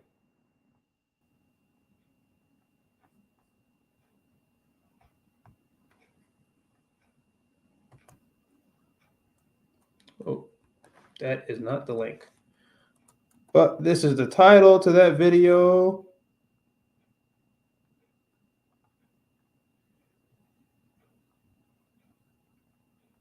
So yeah, I would definitely suggest like listening to this one because this one's really will explain all these verbs and these different words of affecto, amar, querer, gustar, how to use them, and with who that you listen to. So that's like the important piece is who that you actually use those words with, because you don't just use those words for every single person. Like she's explaining to me, like, oh, maybe I'll use this verb, maybe querer to like a close sibling, but I won't say that to maybe like an aunt that I don't ever see, that I don't have a connection with. It's like levels. Oh, I mean, I won't say this verb to the mailman because he's just a mailman.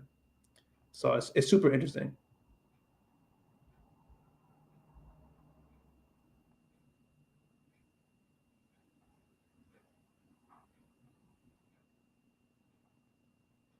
All right, let me get back to these comments.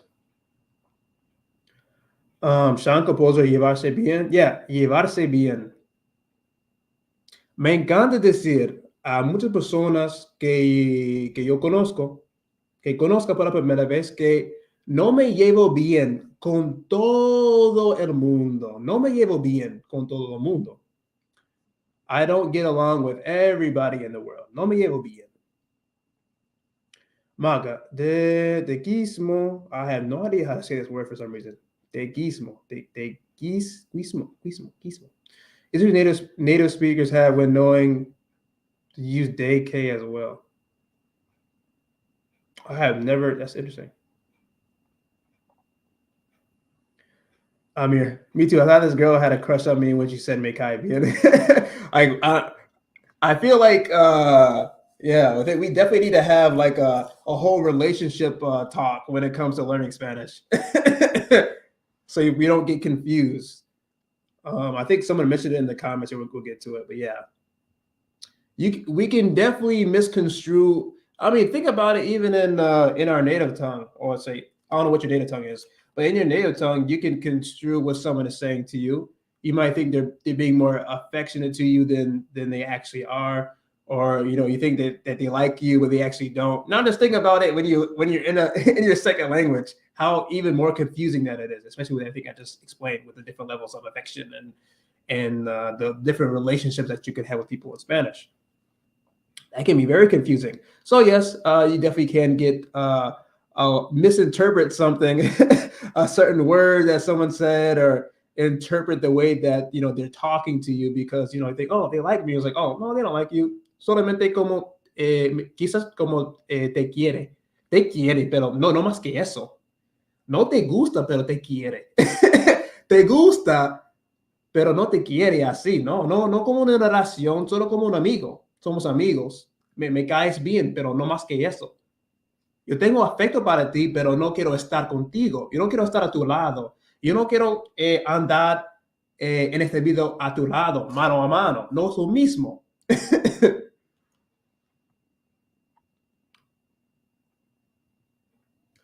Amigo, guy, we get along as well as friend, basically what it means.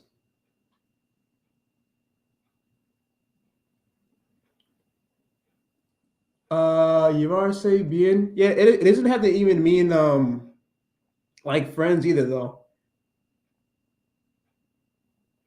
Sean, una vez cuando había estudiado español para 2 o menos meses, hablé con una chica de España y me dijo, hola guapo.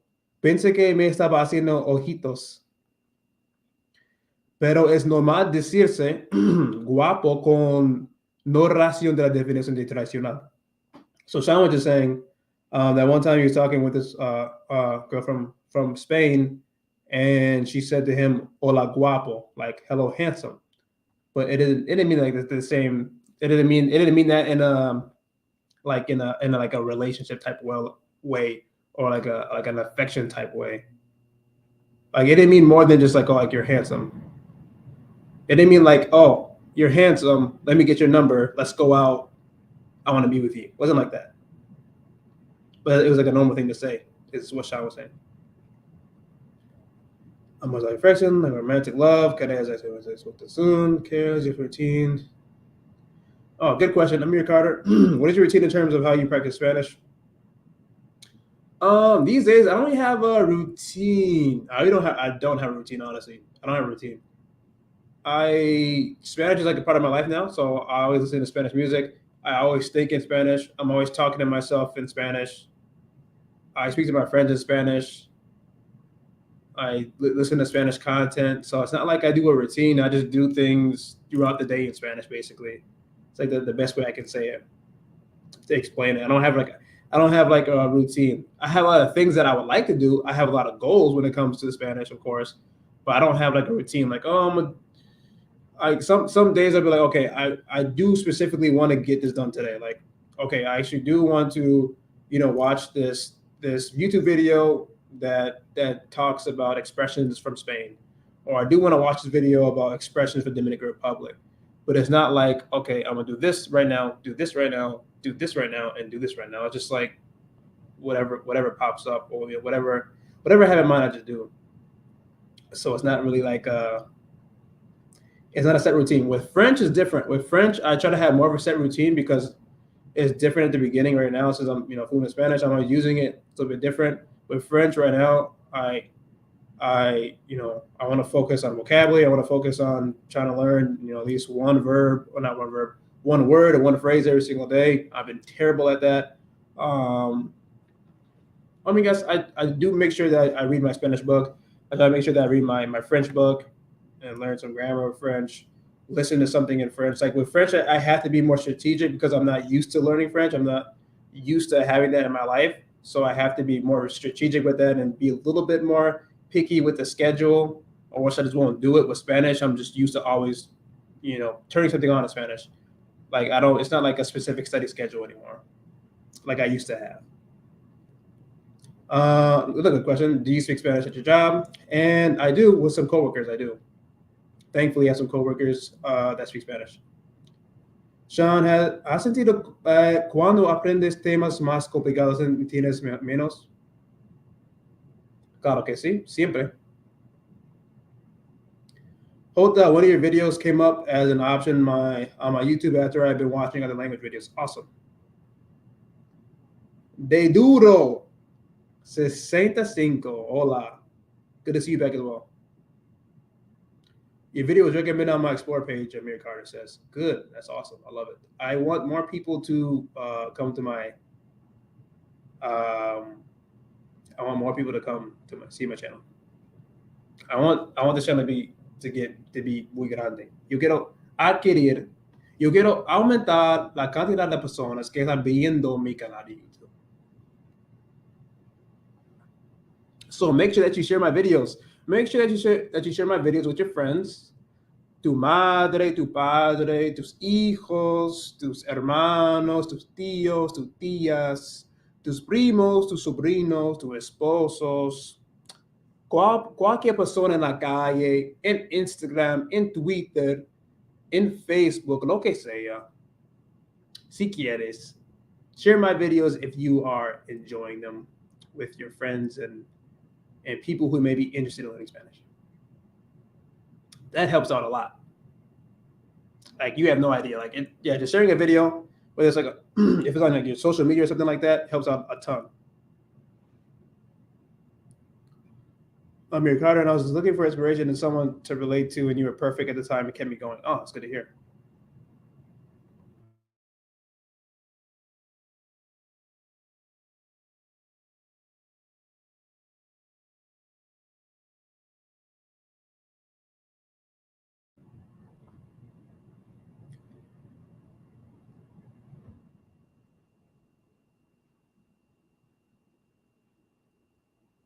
Um, De duro. Doble de duro. Querer, it depends on who you're talking to as well. So it's not just like the actual meaning of the word, but it means who you're, but it depends on who you're talking to. That makes a difference. That's why this is also very complicated.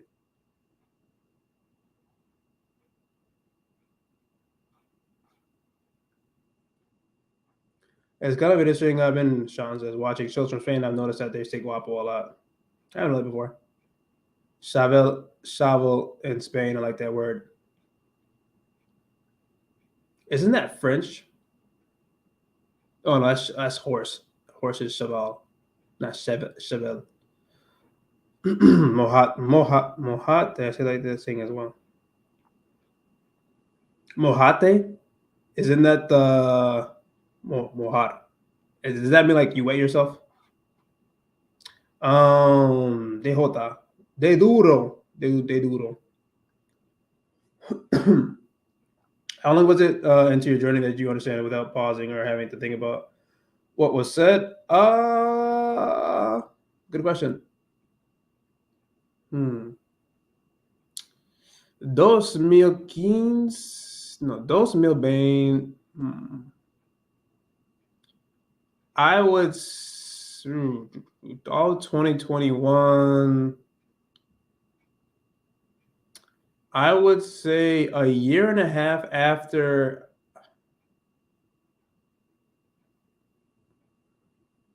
All right, let me answer this question a little bit differently. So I would have to say never, because I still have to pause when I speak. If you see me when I speak Spanish, you see that's what I do. I have to sometimes pause and think what I'm trying to say. Oh wait, hold on. You talking about hearing other people, comprehending other people? Thinking about what was said. Okay, yeah. Answer that question. Never. There's still so many times where I'm in a conversation where I don't understand people. That happened today actually. When I was en una taquería, porque mi mesero me preguntó si quieres si quieres si quieres tu horchata ahorita o va a esperar. So like today, even I was confused on what my on what the what's the English word? I forget the English words all the time. Goodness gracious, what the waiter said to me, because he used a word that I wasn't really familiar with in the context that he said it in. So I had to think. I didn't understand what he said. So I had to ask him like, "Wait, what did you say?" And then he repeated himself. I was like, "Oh, okay." And then I answered his question. Saca la chupeta. Dímelo. Cuéntamelo. Really? Wait, that's what that means in Spain? I have never heard that before. Really? That's what they say in Spain? Mojate? That is wild. That is very, very wild. Ay, Dios mío, yo tengo que. Mi batería está bajando. And yeah, let me try to say this again. Make sure that you check out the resources that are in the description of this live stream. There may be some resources that may be very useful for you. So I have some affiliate links that are in the description, and those are usually to some book. Not usually, they are to some reading resources like dictionary. Like this is in the description. Short stories in Spanish. This is down there as well. Links to Amazon, and this is in there too. Spanish verb book. This one's really fun. I like this one a lot. What else? And a few other book suggestions, and then also iTalki credit, so you can get a discount if you haven't. I think it's only if you haven't had like your trial lessons yet, then you'll be able to use the code or use the iTalki link and get a discount for your lessons. But it just depends on that situation there. And then, déjame ver qué más. Yeah, then also I had that free PDF that you can download. You just have to put in your contact information. It's a Spanish conversation blueprint, so you can get that for free. That's something I created for all y'all, that you can just put in your contact information. You can subscribe to the email list, and then you'll be able to receive that free PDF in your email. So that one's pretty simple. And then, of course, I have my link for my Buy Me a Coffee page, which is where you can donate on there. So that helps to support my channel. And then you can also, I'm probably gonna make like a post about this because it's kind of confusing. Like with the YouTube channel being monetized now, you can also you can you can make small donations on each individual video now.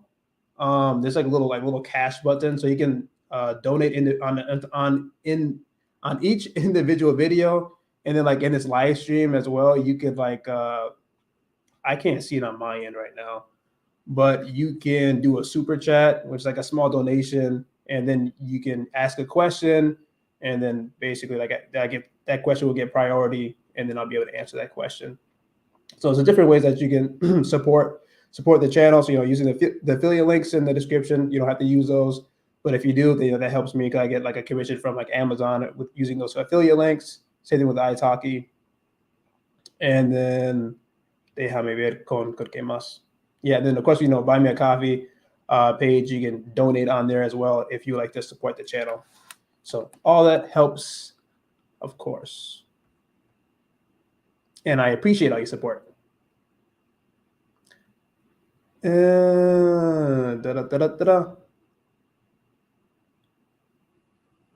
Duro, Dede Duro 65. I've been on and off for 5 years now, but the last year I've been putting in more work.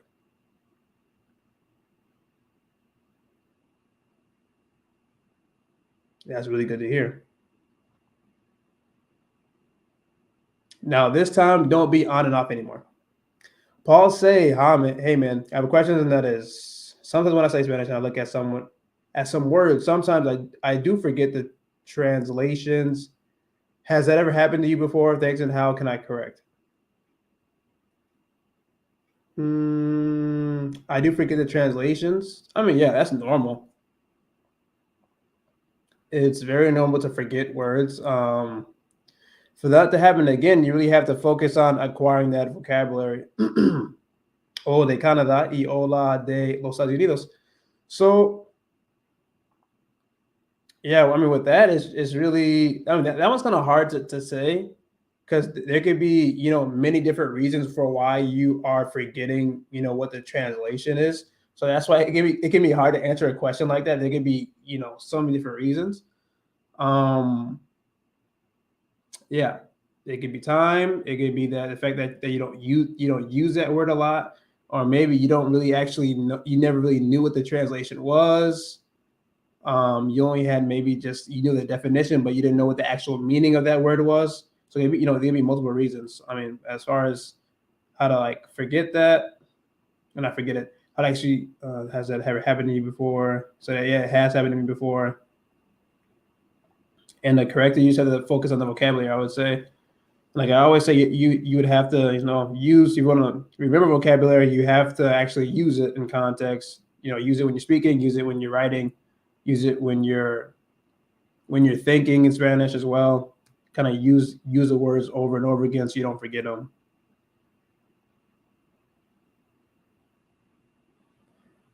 What is my favorite Spanish genre? Oh, para la música. That's a great question. Un minuto. Necesito más agua.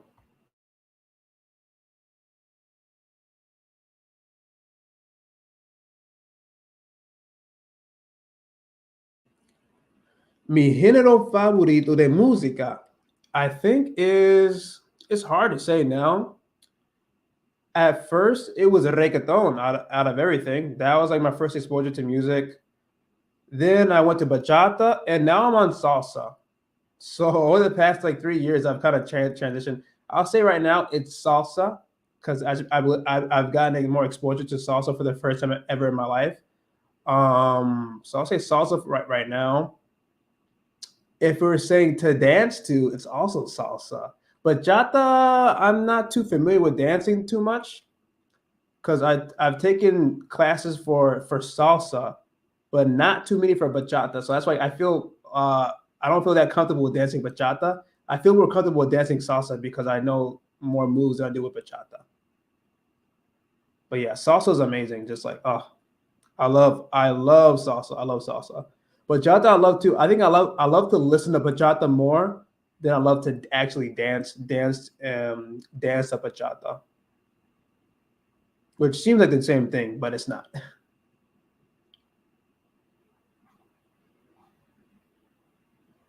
Joshua Solomon, that's a good question. What did you do when you feel like giving up? I did give up. It's a terrible response, but yes, when I felt like giving up, I gave up initially, and then after that, I just disciplined to say the least is discipline. But initially, I did give up. I took a very long break after college because I did not feel like studying whatsoever. And then after that, I got serious. And then really, I guess I felt like giving up. I kind of felt like giving up when I started studying again. After that, I took that long break because I was just starting out again. Wasn't really used to studying. I couldn't really speak very well. I used to hate speaking. Think about that. I used to hate speaking Spanish. I used to hate using past tense. I hated it. I did not like studying it. I did not like to practice speaking. I did not like speaking at all because I wasn't used to it. It was very tiring. If I talked, let's say, for like 10 minutes, I was exhausted.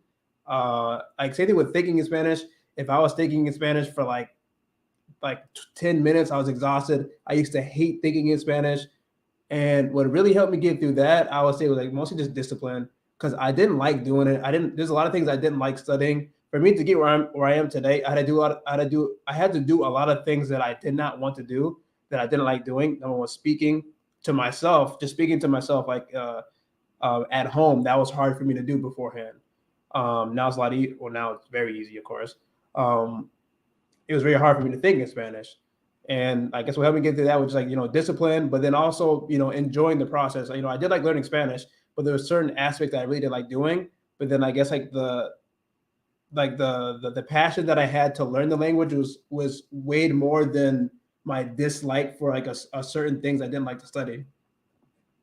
So that would say that. So discipline, but then also, passion. Passion for learning the language and passion for learning because I love education.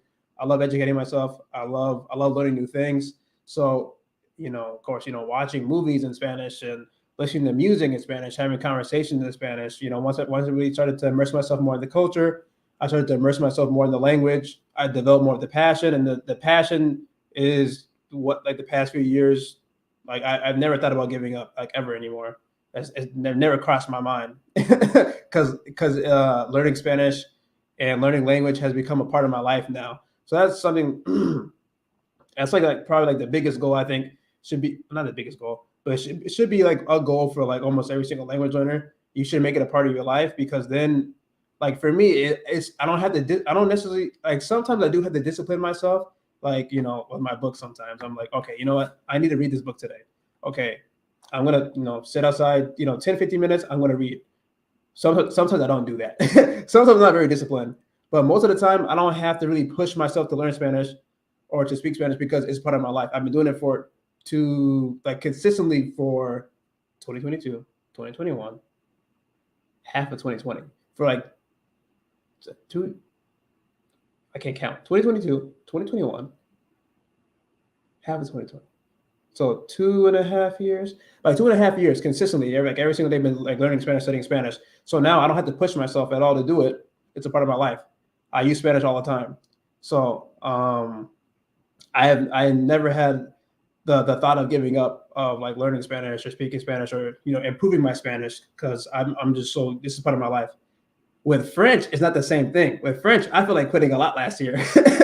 With French, I wanted to quit so many times last year because it was very difficult. Because learning a language from scratch, I not used to being a complete beginner anymore in comparison to Spanish, where I'm fluent. So I'm starting from zero. French is kind of difficult. So So last year I did feel like giving up, and I want to say I didn't give up completely. Like it's like I almost kind of gave up a little bit, but like with French, for example, last year that was it was like I'll say it's like it was 100. It was not 100%. Yeah, I'll say it was 100% discipline because I wasn't necessarily enjoying it because it was like really difficult. Again, like I was saying, this is my first time ever learning two languages at the same time. Not used to it. My brain's not used to it. I was tired, very very tired last year. I still am, but it's a little bit easier on me now because my brain's I think a little bit more adjusted. So again, trying to think in French, trying to speak a little bit of French, everything is like very very difficult to do. I don't have that much vocabulary. It's taking a lot of energy out of me. So what had to keep me going was discipline. Like I wasn't making flashcards because I just I lacked discipline to do it. I wasn't studying vocabulary every single day. It took me a whole year. It has taken me a whole year just to get to the schedule I have right now. Like now I actually think more in French every single day. I'm listening to podcasts every single day in French. I try to watch at least one video in French. I try to speak a little bit of French to myself. I'm reading like a book in French, but that was not happening last year. Like it took me a whole year just to get to where I am today, like with French. We're learning French and Spanish at the same time.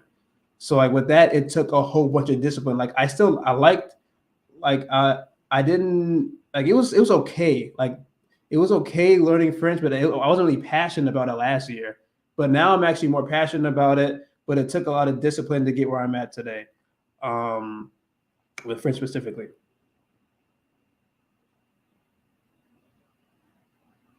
So that's what I would say. Hopefully that helps.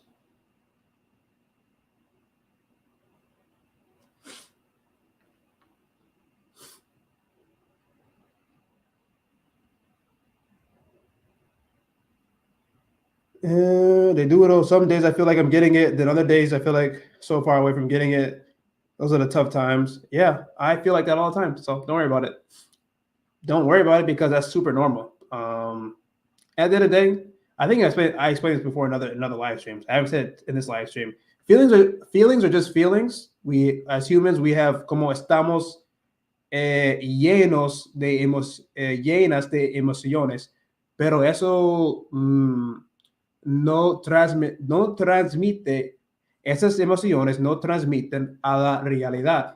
So just because you feel something doesn't mean like it's a reality. So we, as language learners, we have to be very cognizant of differentiating our feelings from reality. Like there's many times, even right now, I don't really feel like very very fluent. But sometimes, like when I look at comments in the YouTube section, and people are questioning my fluency, and that makes me feel like that makes me question my fluency. I'm like, am I really fluent sometimes?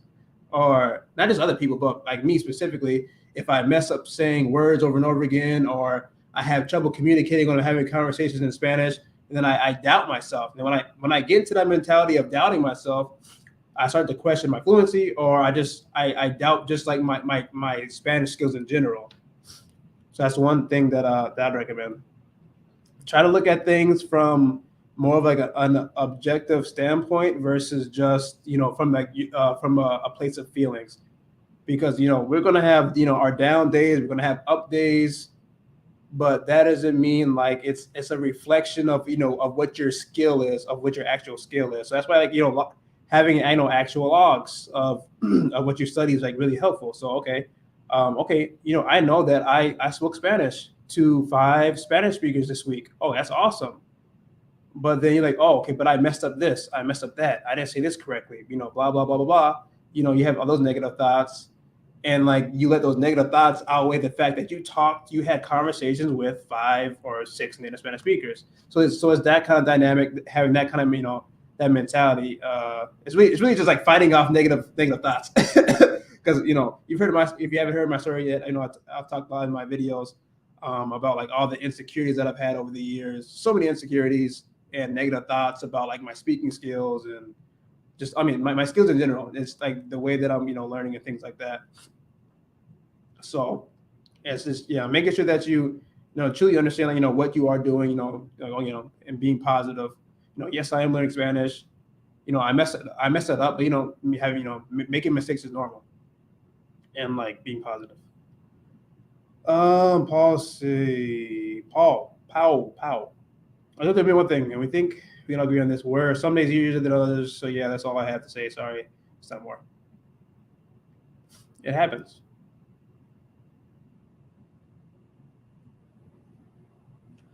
And yes, sometimes I don't use words, and I have to end this live stream in about 5 minutes. I have to go pretty soon here.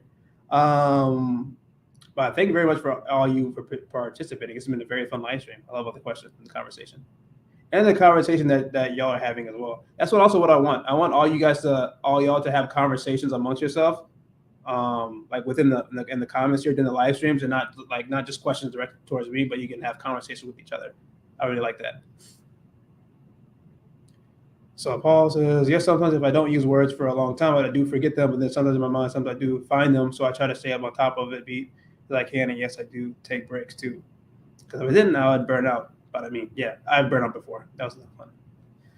Amir Carter, I remember one I played so much Spanish and cut off so much English that twice I had bad headaches. Has it happened to you? I haven't got headaches. My head has been tight, but it's not the same thing as a headache. That could just be like you just need to rest because you're kind of overloading yourself, or like you're just studying a lot, or maybe you're studying ineffectively. Because that's happened to me in the past. Yes, it has happened. Sometimes I get a few headaches, Amir Carter, and then sometimes I did forget my English. Just has got some good stories at me, and I say Spanglish. Oh, I mean, you already know. Like in this live stream, I've already forgotten a few English words. So, to be honest, in 2023, I've been slowing down, becoming less motivated, but honestly, being in the stream made me remember my love for language. Thanks, man. Oh, I'm really happy that you have found your love again. Don't let that love go, man. Don't let that love go. Don't do that. Paul, I thought I could myself on give myself una señorita para mí, pero trabajar eso por eso. Así que pero me gusta la lengua del español. Yeah. Dating is a big motivation if you're losing motivation.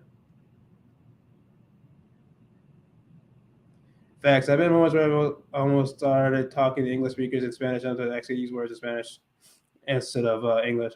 Honestly, I think it's a good idea to teach someone. Honestly, I use a lot of Spanish when I'm speaking to English. The people who are monolingual, the people who only speak English, I do it for fun. I think it's funny.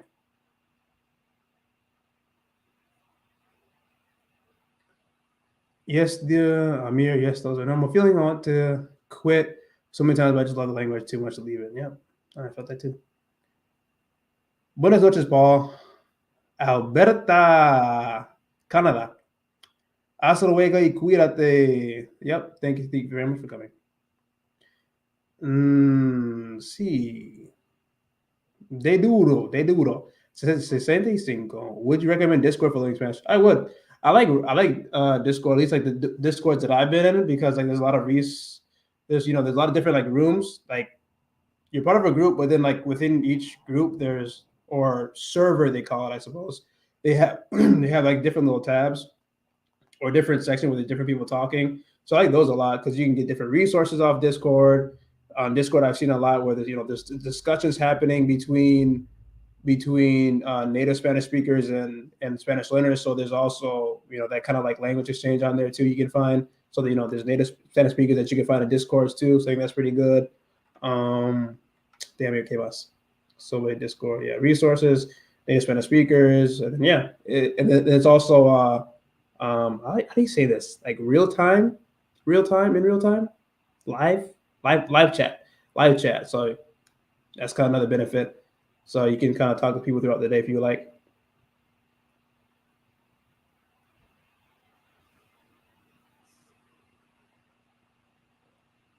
Yeah. And before we sign off here, antes de que terminemos este live stream, este video directo, let me know, has anyone downloaded and read my Spanish conversation blueprint? I'm just wondering if anybody has seen that yet. And if they have, I want to know what your opinion is. If you like that or not, did you think it was helpful?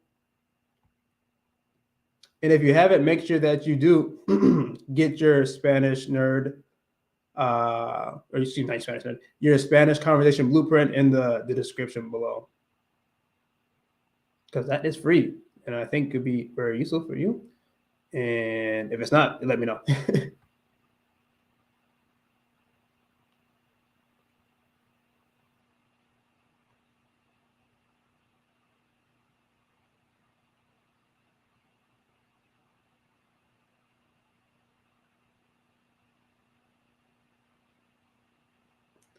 Déjame ver. Quizás no, quizás no.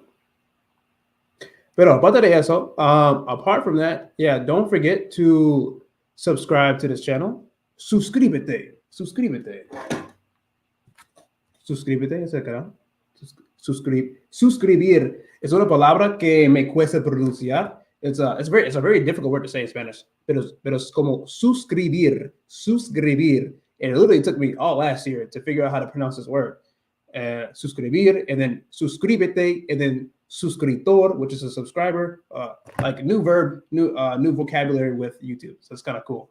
But yeah, make sure that you subscribe to the channel. Turn on your notifications so you can be notified for new videos. I got new videos coming out every single week.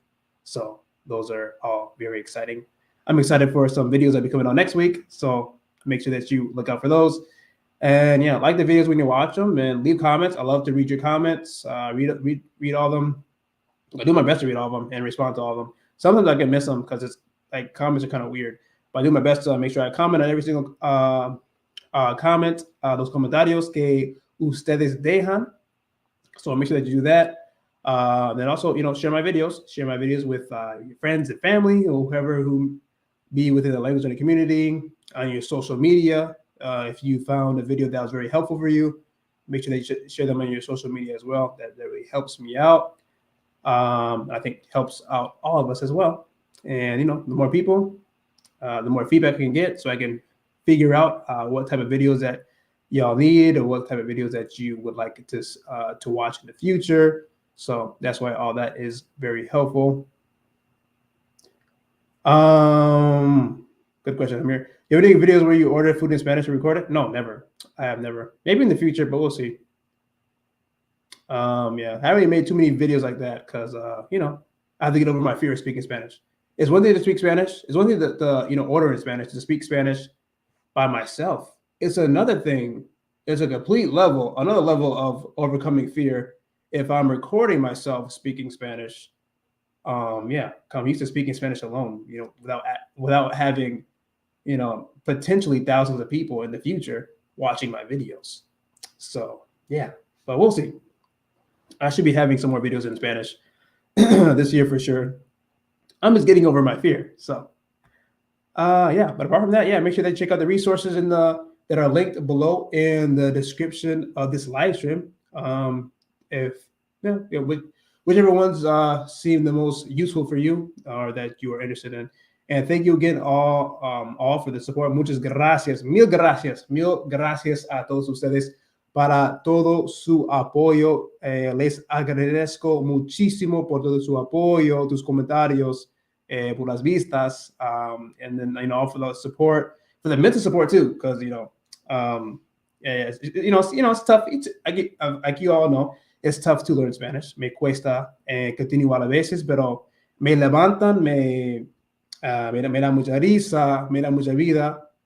I love that all of your